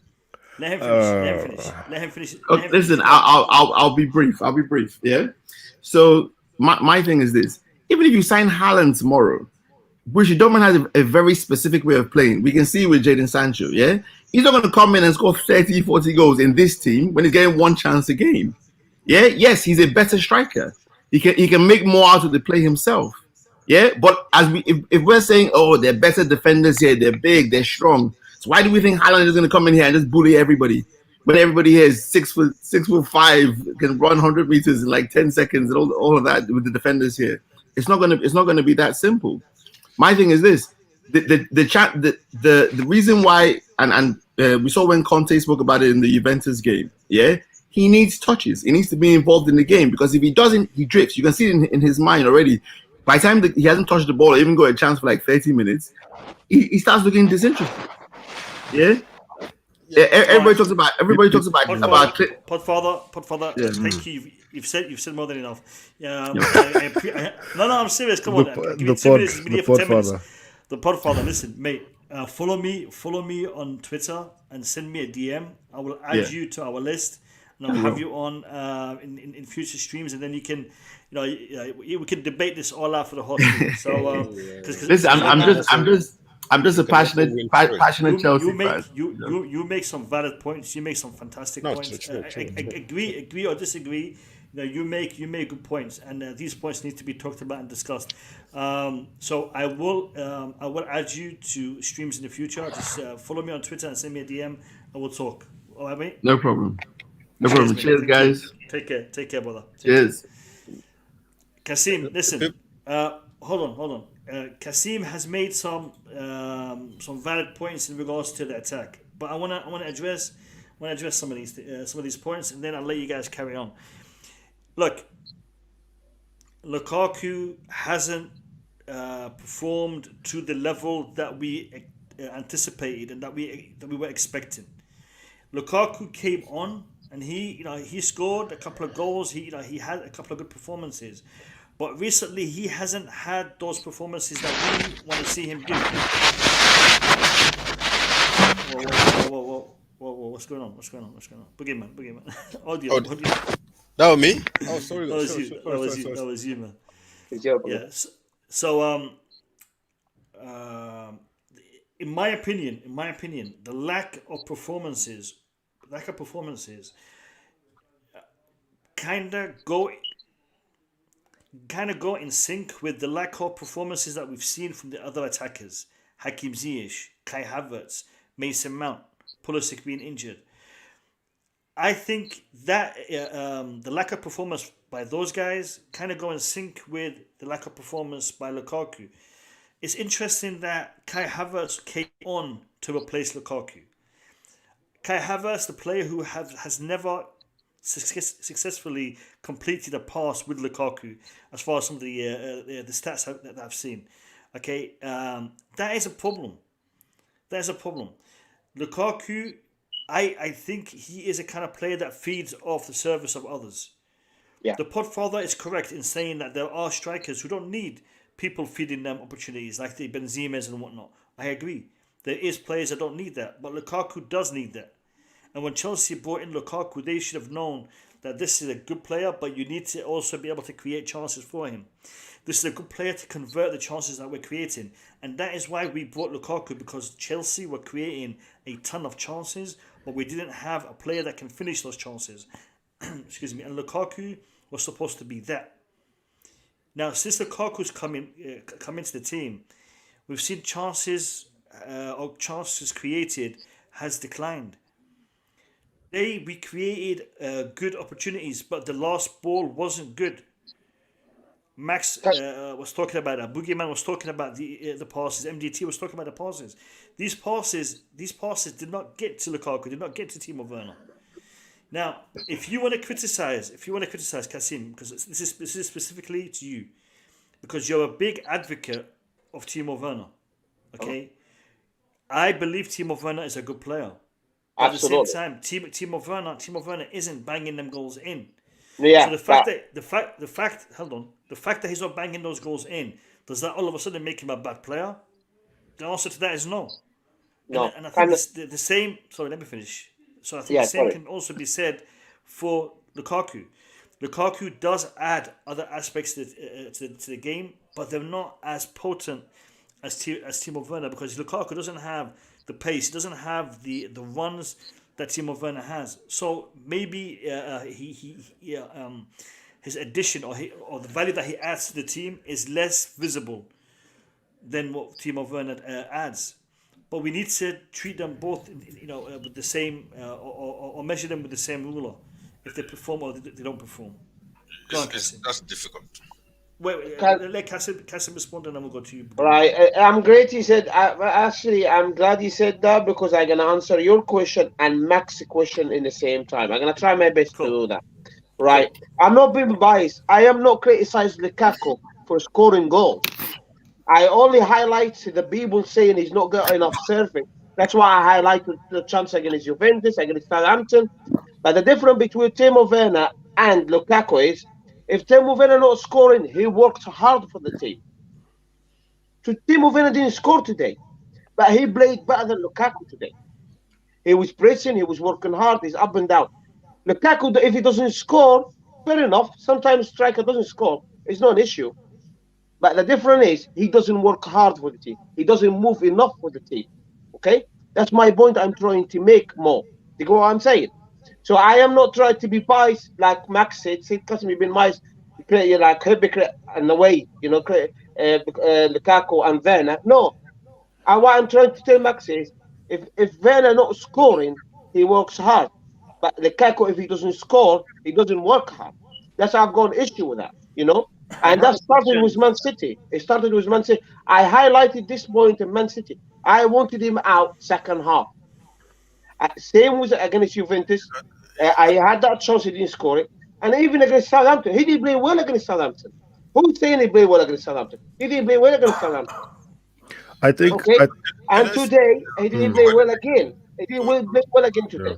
It's not about scoring sometime more, because we had world-class striker do score every game, But if you don't score, you create. If you don't create, you work hard. That's how it works. But he doesn't do that. He doesn't create. He doesn't work hard. That's my point. But can I ask you a question more now? I'm asking that to more Kasim. I ask you a question. Are we going to start now asking a question? Is actually Lukaku affecting the three behind him? No, we've been talking for weeks. These three behind Lukaku, they in the depth form. They are not in great form. Are they actually not in great form, or Lukaku is the way he play affecting them? We need to ask that question now. I'll answer that. Kasim, the form that they were in the past, which we thought was great, was the fact that they were linking up together to create a ton of chances. Correct? Yeah, great. Okay. Were they scoring a ton of chances though? They weren't scoring, but they were creating a lot of chances. Yeah, they were creating a lot of chances, but not Yes, scoring. I agree. Okay, so now they're not creating, and we're still not scoring. Correct? Yes. So what's the difference? The difference is we brought Lukaku for 100 million to score to score goals. No, we bought Havertz for 70 million. We bought Werner for 50. We bought the money that we spent. Is that the barometer that we have now? The value of the player. So I'll give an example. Yeah. How much do we spend on Mason Mount? He came from the academy, innit? Exactly. Therefore, the fact that he came from the academy, does that make him less valuable than Kai Havertz? No. The academy obviously spent a lot of money on it. Yeah. So don't use the value that we spent on the player to be, because we spent that much, we expect that much.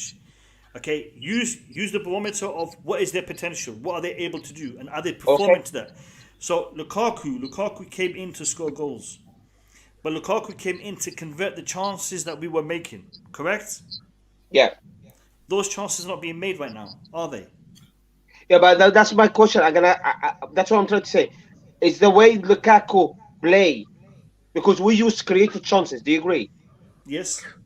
Right. Now we don't create much. Is that telling me the way Lukaku as a number 9 target man affecting the system we used to do before for creating a lot of chances?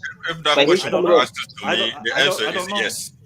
No, yeah, how is it yes? How is it yes? Yeah, how is I think yes? so as well now. If that question was addressed to me, it is a yes. That is subjective. That is subjective. Why? You can say yes, you can say no. You can say because Kai Havertz hasn't completed a single pass to Lukaku. So how is he creating chances? Let's use an empirical logic. We played last season 6 months under Tuchel. Lukaku was not in the team.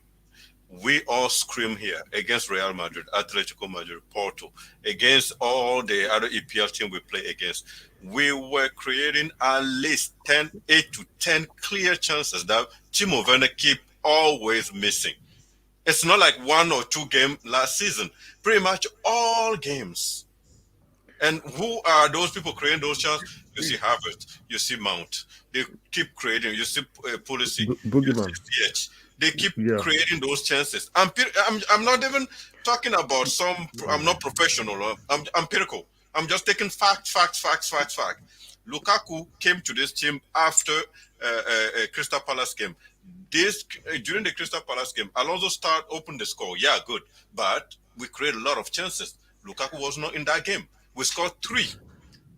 When did we start having problems? Of course, when Lukaku came in against Arsenal, he bullied 1 or 2 defenders to score. Yeah, Arsenal was bored as well, man. Arsenal was bored as well. I don't mind that. What I'm trying to say is Lukaku Boogeyman. Has Hakim Ziyech dipped in form? Yeah. Has Mason Mount dipped in form? Yeah. Kai Havertz the same. So that dip in form, could that be the reason why Lukaku isn't scoring? Yes. Yeah, but why the dip in form? It could be 3 of them on the same time, could they? Listen, Kasim, listen to me. I'm listening. What I'm trying to explain to you, this is subjective. You can say that their dip in form is because Lukaku isn't scoring. And you can say Lukaku, and you can say they're not creating, therefore Lukaku isn't scoring. Do you understand? It's a subjective matter. It's something that you can look at from a different point of view, a different angle, and have a different conclusion. Yeah, but the issue is this. Should Lukaku be scoring more goals? The answer to that question is yes. Yeah. Is Lukaku finishing the chances that he is receiving? No. The answer to that is at a better ratio than Timo Werner. No. Yes. Listen. No. At a better ratio than Timo Werner. It's a fact. But now you're going to tell me Timo Werner is playing better than Lukaku. Mo, can I comment That's why I'm saying to you it's subjective. Erigo. Yeah. And Mo, I understand your point, but Lukaku has played more games this season than Timo Werner. So and he has scored more goals this season. And he has scored more goals than Werner as well. And for the chances he's had, he scored more. So okay, let me just go quickly about this whole before Mo comes in. I think Mo wants to come in. Lukaku, we were always going to play different because Lukaku is a different profile of player. We can't forget that he's not Werner, he's not Pulisic. We don't have a fluid front line like we did last season, where everybody's just running all over the place. So obviously, we were always going to play different. But if the team isn't creating chances, for me, that's on Tuchel. It's Tuchel's job to get the best out of your team. Help your team create chances every game. That's Tuchel's job, first and foremost. You can't blame Lukaku for it because Lukaku is a proven goal scorer. Wherever he goes, let me finish. Wherever Lukaku goes, he scores goals. That's a fact. When he was at United, he scored goals. When he was at Everton, he scored. He went to Inter, he scored goals. He always scores goals wherever you said, Kasim, yourself, that he doesn't even score against the lower teams now. Is that Lukaku's fault, or is that because of the way the team is playing? Is that because of instructions that he has been given? We don't know if he's been told, stay in the middle and wait to receive the ball. In his interview, he said he can play different ways. He can hold up the ball. He can run in behind. We barely see him running in behind. He doesn't run in behind. Who knows if Tuchel told him, just stay there and be the reference for other players. Hold up the ball, lay it off. We don't know these things. So for me, if the team isn't creating enough chances, that's on Tuchel. If Lukaku isn't getting the service he needs, that is on there. There are many factors that go into why that's the case. I can't criticize. I cannot criticize. Ziyech not playing well. That's on Tuchel. No, that's different. So I can go all the way down. Players being out of form. Sorry. That's. I understand what you're saying. Players being out of form isn't the manager's fault, but generally speaking, it's up to the manager to make the team create chances. That is his job. That's your job as a coach. You cannot turn the bad player into. You have to get the best out of Lukaku. Lukaku is a goal scorer. He scores goals. So if he's not doing it, it's not his fault. We're not using him in the best way. Conte said it himself. Conte said we're not using Lukaku in the best way. And I believe what Conte said. Because when Conte managed Lukaku, look how well he played. Yes, you can say whatever you want about Serie A, but he performed. We just moved the Hold on. We're going to go to more. But before we go to more, I want to just say something about what Eric just said. A lot of teams, their goal scorers are the pivotal point of their team, their main point of their team. Their goal scorers. Because this is how they are going to be advancing. This is how they're going to be winning their matches. So they try to accommodate their goal scorer, either in service, either in style, either in formation, either in the way the system is played. Now, what Eric is saying, I'm not, whether I agree or disagree with him, I'm a little bit on the borderline here, because if Tuchel is asking Lukaku to do things that are not beneficial for him scoring goals, that's a mistake on Tuchel's behalf, and I don't think he's doing that. I think, however, the system, the players, the way we're playing is not set up ideally for Lukaku's style of play. And I think what Conte was saying about us not playing to Lukaku's strengths is something that we do, maybe we do need to look at and examine to how he was playing in Inter Milan and how he was being successful, and maybe incorporating that to this team.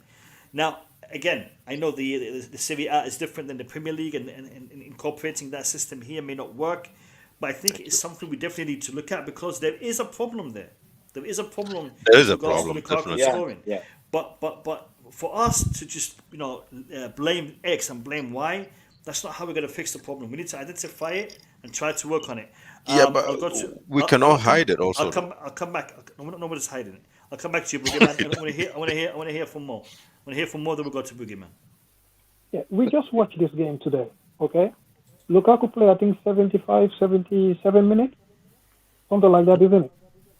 After he came off, we have Kai Havertz, Timo Werner, and Mount. That was the worst period for Werner on the pitch without Lukaku. No. Oh, you said this at the beginning. That's not true. No. Wait. Hang on. Let him finish. Go on. That's 15 minutes. Werner was when Brentford 15 minutes before the game. When Kai Havertz was on the pitch, Brentford created more chance against us than all of the. Go and check it again. You guys, we just watched the game. Okay, Brentford created more. Hang on. They created more chance against us with the front without Lukaku. We said Lukaku is the problem. Lukaku is the reason why we have Brexit. Lukaku is the reason why we have Trump. Lukaku is the reason why the wall is coming down together. And Kai Havertz has only scored 5 goals in his entire Chelsea career. That's what you're calling about creative. 5 goals. No. Okay, hang on. He cost 72 million, but we don't mention that. Are okay. For me, I support all Chelsea players. I don't like guys, Kai Havertz is not a striker. Do not I like Chelsea players. I don't like to pinpoint who did this, who did. For me, I'm happy with all of them. I just want them all to do. You do that all the time, more MTD. Today. No. The reason why I do it is because of you guys keep going on one player. No. All of the players. No, I'm talking about Boogeyman, especially Lukaku and Kasi. Today against Brentford, you're talking about Lukaku missing that chance, okay? Guess what? You know how that chance come about? It was ricocheted in the toe. You know who? Timo Werner missed the team's best created chance in the first half twice. He missed he was the one with the best chances. He missed 2 chances. Okay, but I don't raise those because the player for Chelsea, he's trying his best. Okay, but guess what? But Lukaku is responsible for everything that's wrong with Chelsea. No. Today, Can I just say, please? Listen, Bobby, 1 second. I've got Boogeyman coming after, and I've got Julius, and I come to you, Bobby. I'm trying to keep it in order. Mo, you got anything else to add? Yeah, the reason why I'm saying this is I don't want to blame anybody, whatever. But today, if Timo Werner took one of those first half chances, the one that he got confused in the box, he was looking for Lukaku instead of shooting at the goalkeeper, and another one where Lukaku lay it off, he was meant to shoot and he blazed it up. If one of those went in, we would have been 2-0 off. The game would have been a totally different game. But I'm not blaming him. It's a team sport, okay? So, but I don't understand. Do you think Haaland will be that good in the Premier League? Sometimes people think that the Premier League is just like that. Sometimes we don't know that. Exactly. But when you guys talking, like we don't want Lukaku, we don't want this, we didn't want this, you would have said the same thing about Haaland. No. I think you're missing the point more. I tell you what point you're missing. Kasim. Okay. Go on, Boogeyman. Lukaku came to EPL with a specific attribute. We have him to bully defenders, to have a really good hold-up play, and all those things. Lukaku today, MTG has said something like after Lukaku came off. Before Lukaku came off, I was laughing today. Kasim post something on the Twitter. Like, someone take that guy off the pitch.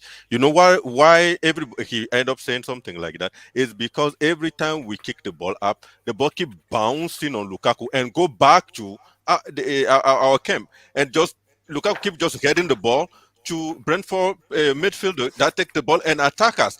That's why Tuchel take him off, because you don't even need him at that time. We were playing at that time 12 against 10. I understand the fact that Carver came in a really physical game and he cannot cope with it. And the chances, the crosses, the set pieces that Brentford keeps sending, they may create more chances than when Lukaku was on the pitch. But that is not the reason. Lukaku came to Chelsea. I'm not going to sit down today and say Lukaku is not scoring goals, so he's shit. No. Lukaku has specific attribute. Tell me today what exactly Lukaku did to the Brentford defender today that will make them have a nightmare today. Nothing Lukaku did today. Lukaku control were awful. Lukaku has the ball. You say midfield didn't pass the ball to Lukaku. How many times Lukaku has the ball in his feet and doesn't know which feet to control the ball and give it back to Brentford defenders? It happens more than 10 times today. I've seen it. Most of the time Lukaku came to the midfielder or around the box, take the ball, and Lukaku, you are the guy. You are the main guy. The entire Chelsea team trying to adapt to your game. Take on the defender and shoot. He take the ball, pass it, and then walk. What do you want the other people to do? Lukaku today, or the last few games, Lukaku, the attribute on which Lukaku came to Chelsea, he's not even doing them good anymore. Hold on play, it's not good. His passes, even today, Lukaku crossing the ball were the most awful cross I've seen. If someone crossed those balls to Lukaku, he will complain about it. So I don't know what exactly. I'm not saying Lukaku is not scoring. Boogeyman. Who's arguing with you about that?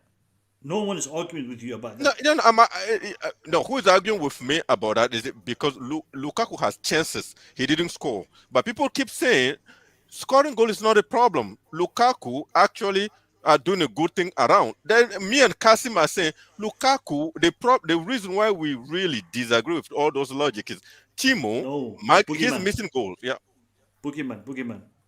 I was trying to clarify a point to Kasim, and I was saying to Kasim, if you're gonna say that Timo Werner is doing other things that are good, then you can say the same thing for Lukaku. I can't. No. If you're going to use that logic, then you can use that logic. He's holding the ball up. He's doing this. He's doing that. It's not the same. Listen, Boogeyman, I'm not defending Lukaku. I'm not defending. I am trying to say is we need to look at it from a wider perspective.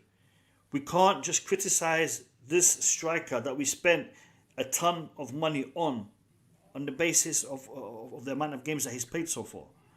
He's had bad performances, but he's also had some good performances. I'm gonna continue with Julius, then Bobby, and then I'll open it again because I have a line. So Julius, let me hear it, mate. Julius? Yeah, yeah. Sorry, my mouse was stuck. So what annoys me more is that people are expecting too much of Lukaku, to be honest. The thing is, all of the attributes that Kasim and Boogeyman are bringing are valid, absolutely. But I knew from day one that Lukaku cannot be the player that will work hard, that will press, that will run around like Timo Werner. We did not bring him to do this. We brought him to score goals. He's never done this at Inter Milan. Tell me one proper, clear-cut chance that we created in the past few games that put Lukaku in a very good position to score a goal. Not one. Not one. All of the chances that he had were either second or third balls that came to him because he was in the right position. He either put it in the back of the net or he was offside or whatever circumstances he was in. I cannot blame Lukaku on that. Because when we have Kovačić either taking shots, knowing he cannot shoot, or giving wrong passes, every single pass was wrong. Every single cross, even from the wing backs today. So many times Lukaku was in great positions for a good cross. The cross was overhit. Every single time. You cannot expect every game that, okay, we get one chance, he has to score it. It doesn't work like that in football. You can't expect Lukaku to get one chance a game and then put it in the back of the net. I do not expect Lukaku to be pressing or to be working hard. He was never meant to do that. He's never been that player. And that's why initially I was against purchasing him. I was not a fan of him. So that's why I'm not kind of blaming him right now, because I really believe we all agree from the beginning Lukaku can score goals. We all agree on that. He can score goals. Are we creating chances for him to score goals? No, we're not. It's very clear. Brentford today had more chances than us. We are the European champions. Unacceptable. That doesn't mean we played bad, don't get me wrong. There is the nuances, it gets very complicated to actually analyze the game and to get into the bits and pieces of each throughout the period, throughout the game. So but the point I'm trying to make here, it's not fair to blame Lukaku of the lack of scoring when he barely gets any chances for him to score goals. Nothing. Now, when it comes to bullying the defenders or making hold-up plays, when did he even receive the ball today? They didn't even pass it to him to play 1-2s. He barely touched the ball. I think first half, there was a good, 10-15 minutes, Lukaku did not touch the ball. So, Boogeyman, you know my opinion on him. I'm not defending him. I'm just saying what I saw today. Yeah. I cannot. I respect that. I'm just good. Finish. I'm not supposed to cut you in this. Yeah, no, I'm saying I can't blame him. It's not fair. Yeah. Fair point. I'll get in Bobby, and then I'll give Boogeyman a chance to respond. Go on, Bobby.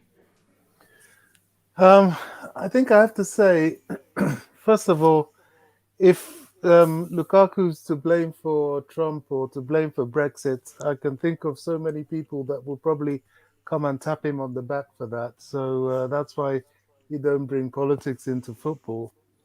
But you know, I don't know. You know, Lukaku is a limited striker. We've all known this. The fact that we're talking so much about how to help this striker says everything to me. We didn't talk like this about Drogba, even when he came and he started and he didn't really fire on all cylinders. Nobody had this fuss because they saw the potential. We certainly didn't talk about like this about Diego Costa. What is it you want? We don't have a Kevin De Bruyne in the team, so we need a more mobile striker. It's beginning to slowly look to me like Lukaku was an expensive panic buy again. Because is he really good enough? That's a big question. And right now, I asked the question earlier. Would you have Ivan Toney ahead of Lukaku? To be honest, now, I would say yes. You say, is he good enough? Is he good enough for what? Is he good enough for what? Eric, is he good enough for Chelsea? Let him finish.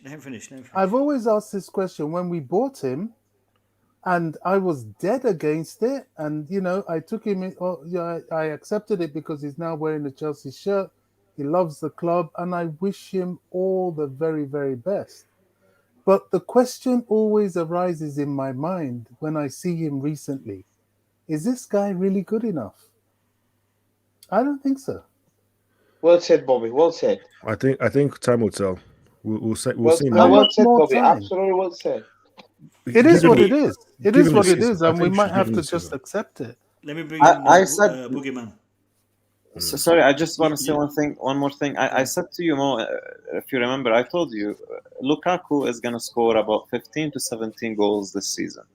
I'm prepared mentally for it, and I accept it.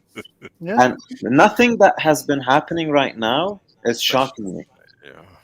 The points that Qasim and Boogeyman are making are valid points, but what I have an issue with what they're saying is that they are surprised. That's not what Lukaku is.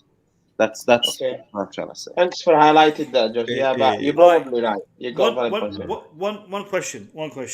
Do you guys remember a so-called curse that Chelsea has, the number 9 shirt? Do you guys remember that? Yeah, I remember that. Okay, now let's put all this pseudoscience aside and whatnot. But let's just think of this. Why did this notion start up? Because we have an issue when it comes to finding good strikers, correct? We've only had a few strikers who have been successful. Or maybe we can't get the best sorry, of them. Mo, I love you, man. But what, we're gonna go down Hocus Pocus Valley for something that's blatantly obvious? I'm not going down Hocus Pocus Valley. What I'm trying to say is this. What do we have to do? What do we have to address? Is it the system? Is it the choices that we're making in regards to who we're buying? Because Kai Havertz, hold on. Kai Havertz, Timo Werner, Romelu Lukaku, these 2 players, they were doing fantastic prior to coming to Chelsea. They were banging goals in left, right, and centre. They've come to Chelsea, and all of a sudden, all 3 of them are, they can't buy a goal. So why is that? What do we have to do? I want to hear tangible solutions to this problem. What does Chelsea have to do? I think Chelsea's club won't pressure on them. I think because Chelsea's a big club. I mean, with all respect to Inter Milan, it came. I mean, you're banging about Lukaku and Inter Milan scored this and but Werner scored 28 goals in Germany as well. He didn't highlight that. But what I'm trying to say is, I think Chelsea, big club, we're coming with massive pressure, and you got the owner's ruthless. If you don't score, you're gone. But I go back to the point. Kasim, hold on. That's actually a very, very good point. That's a very, very good point, and it also answers It answers the fact that Lukaku, on international duty, he plays with more freedom. Kai Havertz, Timo Werner, international duty, doesn't matter against their record over the God knows how long they've been playing. Answers for itself. That could that be the reason? Yeah, Chelsea. The fact Chelsea, because of the fan base, because of the owner, because of the reputation. But that's the reason why we pay expensive ones. Like that's I think people are. I think everybody's been a bit too. Look, this is too premature for me. Lukaku, we can't be talking about is he good enough at this stage. It's too early. It's way too early because I could easily say Werner should get sold based on last season. I was saying that before we even bought the geezer. Yeah, I know, me as well. I wanted Arnold, mate. But for me, the solution is we need a creative player. We need somebody of the mold of De Bruyne or maybe Hazard. Somebody who can create for Lukaku. I don't buy into this idea that Lukaku can work at Chelsea. More, it was supposed to be me talking now. Can you cut Eric Blue? Eric, continue. Wait, hold on. No, wait. One second.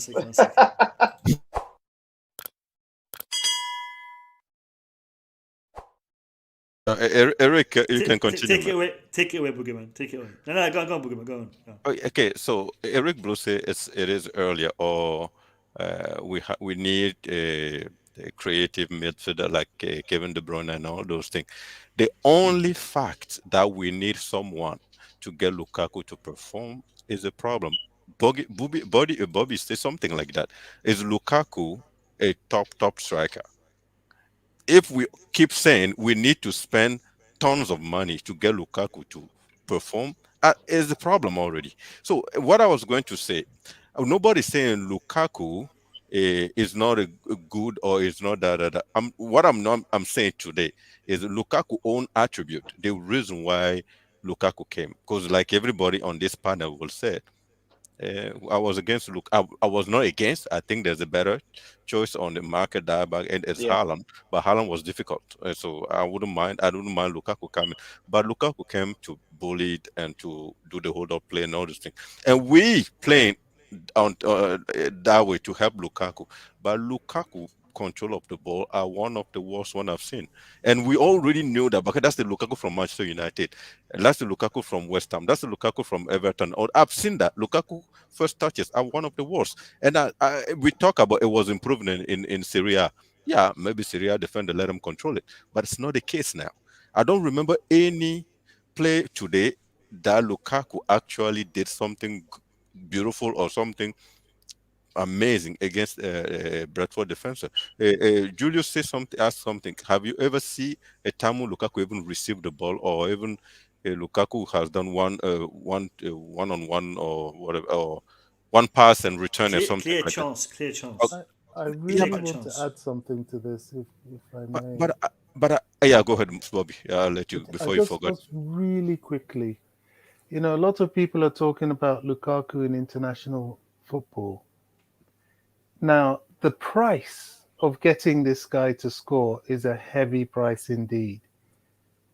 Belgium are the most underachieving side I have ever seen. And they have this guy scoring for them. That should tell you everything. The chemistry is bad. You're meant to be holistic and successful as a team. There's something not right with this guy. What does that mean? If we now have to go and invest in some magician, another Fabregas or another, which I would like us to have anyway, I don't even think that guarantees anything with this guy. I was saying the team always rises to the top. I said that before he came in, by the way. I always thought we needed more creativity from the team in general. We've got him now. We've got him now, and we're going to have to suffer this all season. Look, can I just say something more? Can I say something?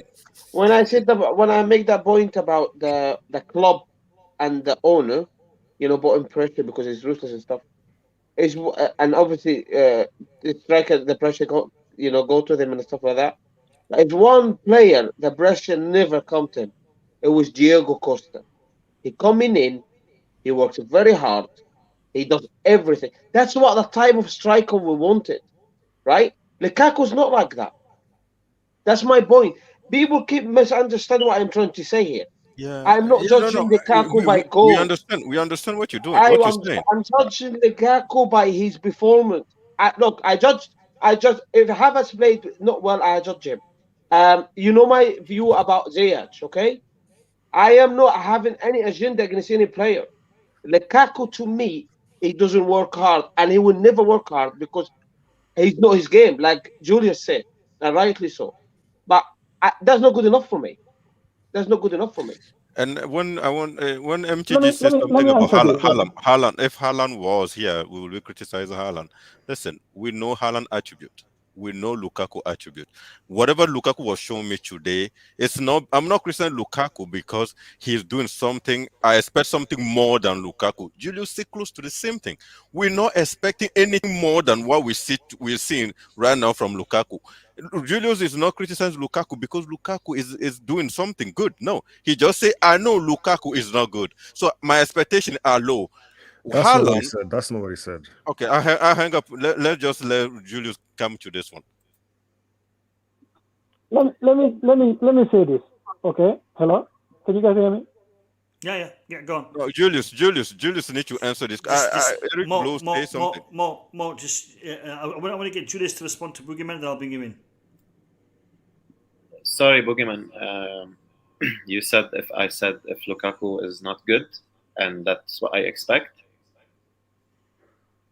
If that was the question. No. I say you were saying today that we criticize Lukaku for not doing this. You already know that your expectation of Lukaku is not that high anymore. That's you pretty much accept the fact that Lukaku is not going to perform well. Yes.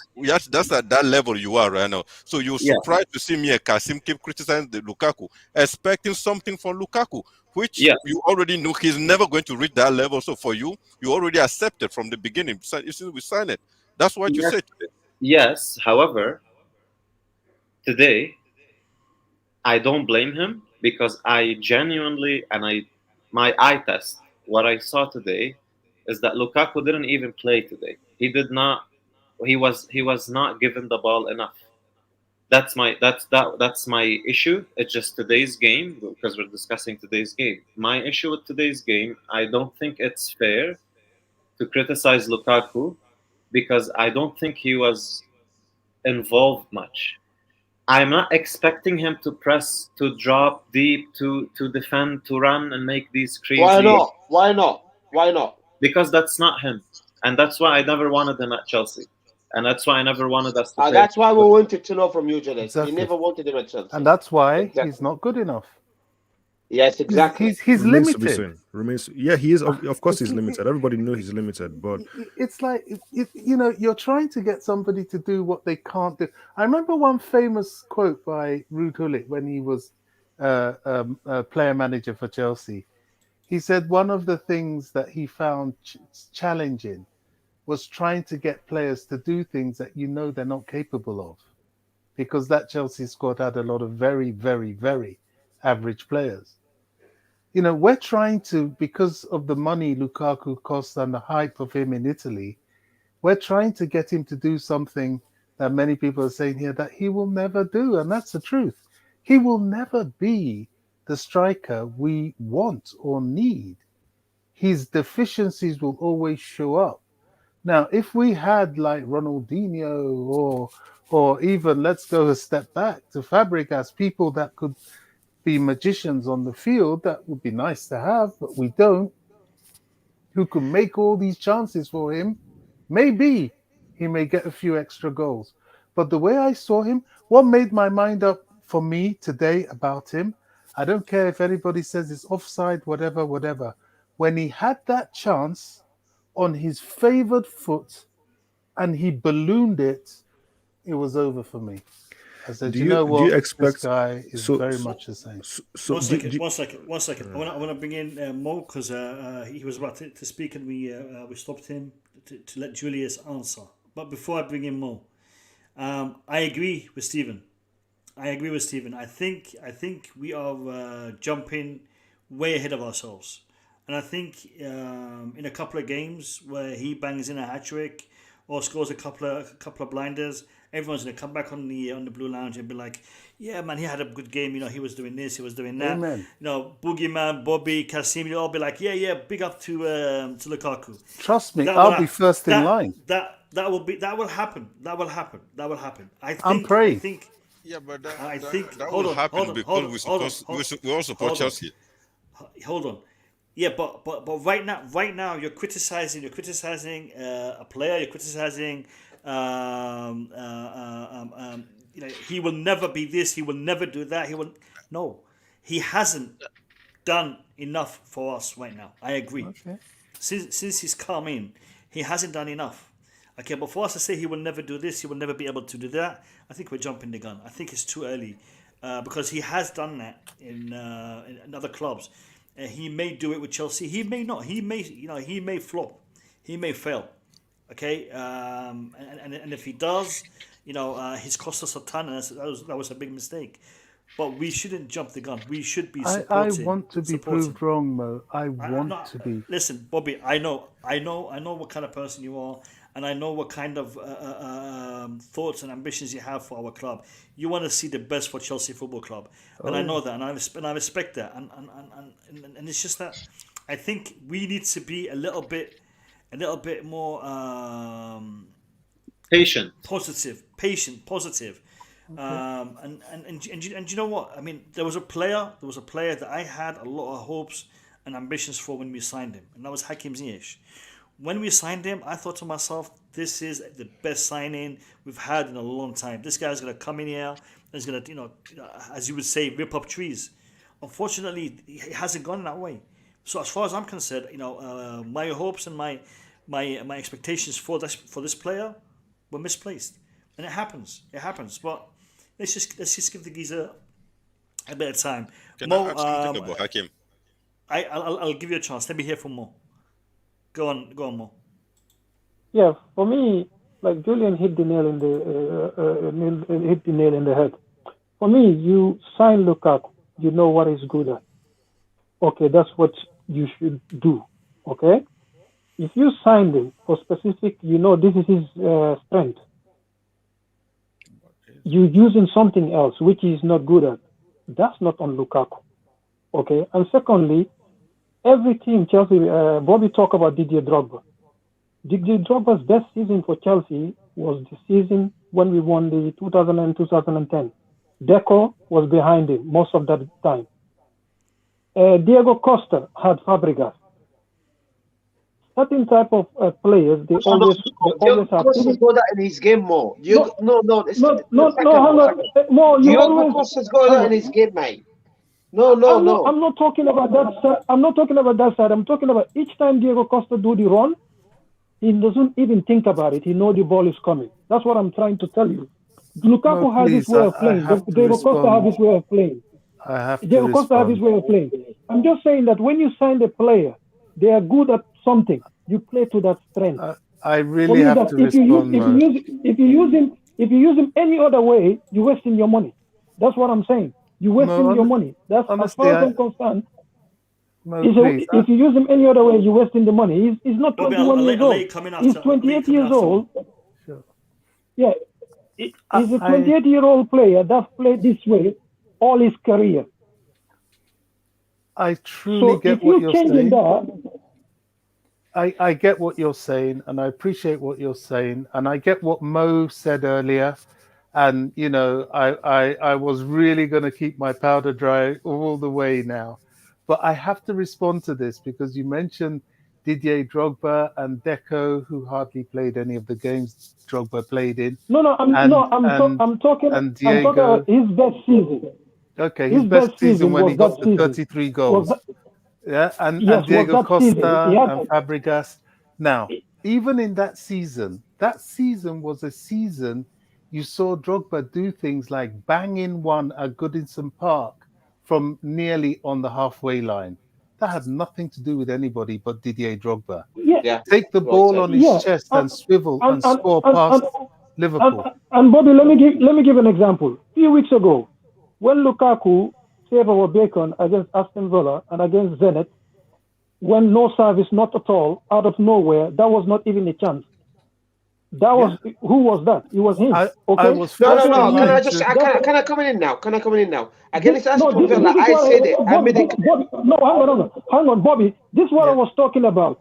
If you give him the ball that way, he will do stuff for himself. But if you want him to play a certain way, he cannot do that. So that's what I'm trying to say. The Lukaku, Chelsea, Kasim, and yourself, and what I want, it's not the Drogba, it's not the Costa. This is Lukaku has a way of playing. That's the way he plays. If you play it to that way, he will score goals. If you don't, well, Chelsea are just wasting. Yeah, no, but Mo, you made the comparison, mate. When you beginning of your conversation, no, I'm not. You mentioned. I'm not making you. I'm talking about you mentioned Drogba, and you mentioned Diego. Drogba has Frank Lampard, Michael Essien. No. You're missing the point. You're missing the point. The point you're missing is, mate. No, Kasim, you guys are missing the point here. Drogba has midfielders that were scoring goals. Which of Chelsea midfielders here score goals? What is that to do with Drogba? We don't have them. No. No, just help me out. Now you're talking over me now. Just help me out. When midfielders score goals, they free up the strikers. Ask any team. Chelsea have had. We have midfielders that score goals. Even Oscar used to score goals. Mata used to score goals. Yeah, what is this to do with Drogba, mate? Listen. No. What I mean, Drogba was playing in the system. Drogba was playing. When you make the comparison between Drogba, can I say something? When we had Drogba was playing to his strength, and all the team were playing to his strength as well. But this team doesn't play to individual strength. The team play to a certain specific system. Okay, and that's where, like you see, certain players are struggling because they don't know how to. They cannot. Like Lukaku know only one way to play. That's it. That's the Lukaku way. Tapping him in. Look, I tell you something. Let me come in now. Kasim. Check the private chat. Boogeyman, come on in. So, first MDT, you said Lukaku, we should play at Lukaku's strength.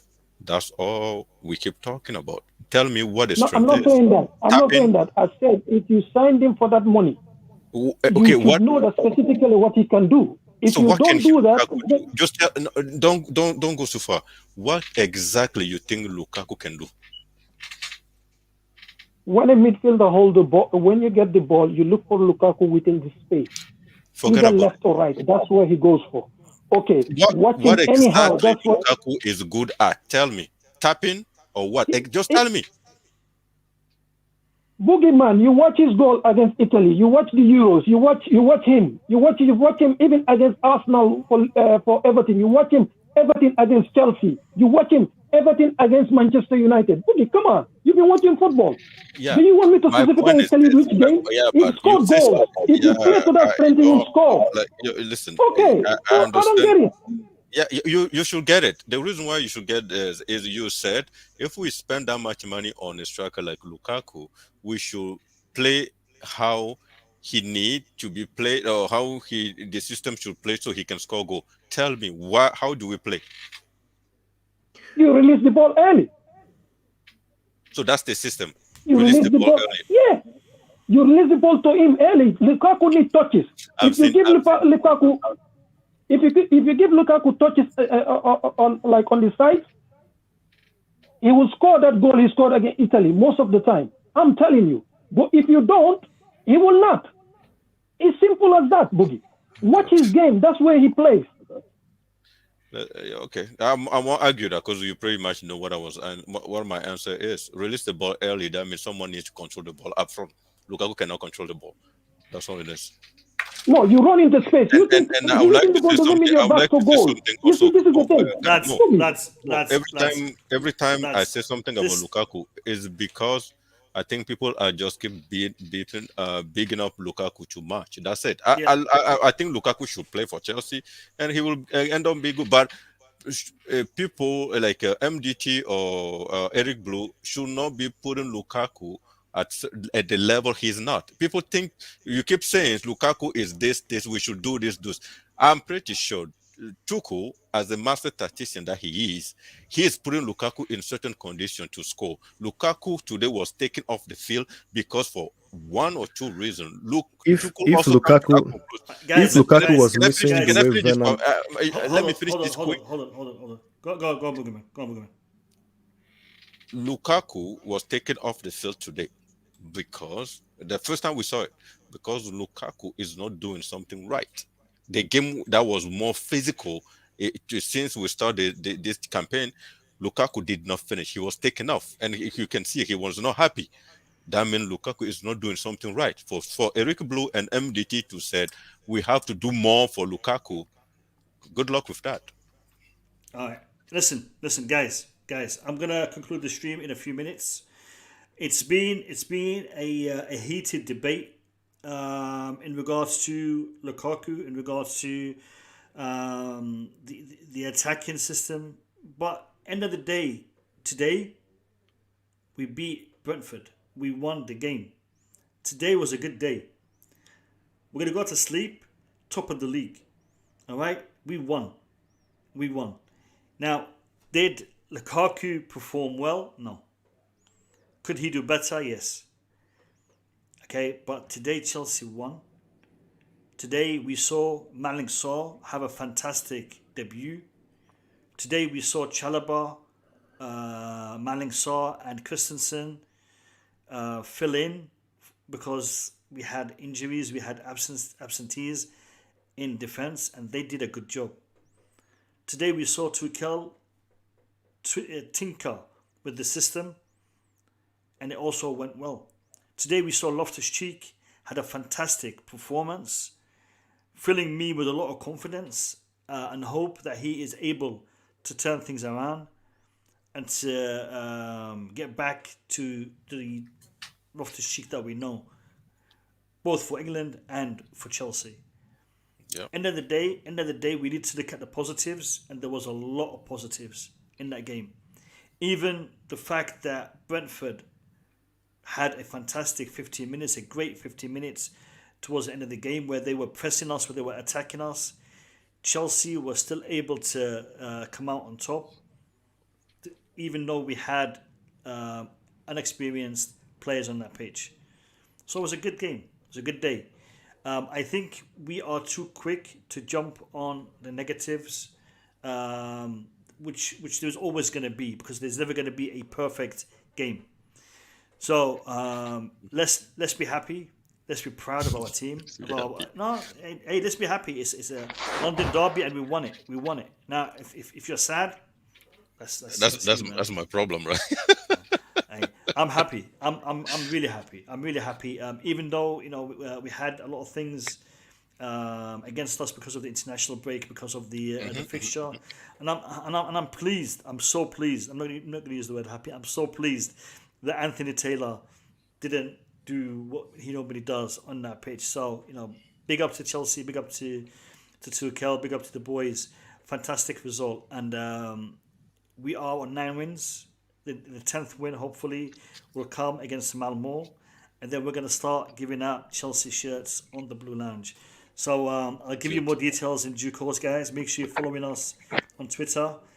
Big up to MDT, big up to Kasim, big up to Boogeyman, big up to Bobby, big up to Julius, big up to Eric, big up to Q&A TV, Ballers, Gem TV? The pot Papa or the Papa Pot? Big Papa, the Pod Father. The Pod Father, he's the one that kicked all this off, man. So big up to him as well. All right, people. I'll catch you all in my next stream, guys. If you don't mind staying for 10 minutes backstage, we'll just have a quick chat, and I'll catch you guys on the panel. I'll have a quick chat with you backstage, and I'll see everybody else in the next stream. Have a good night, lads.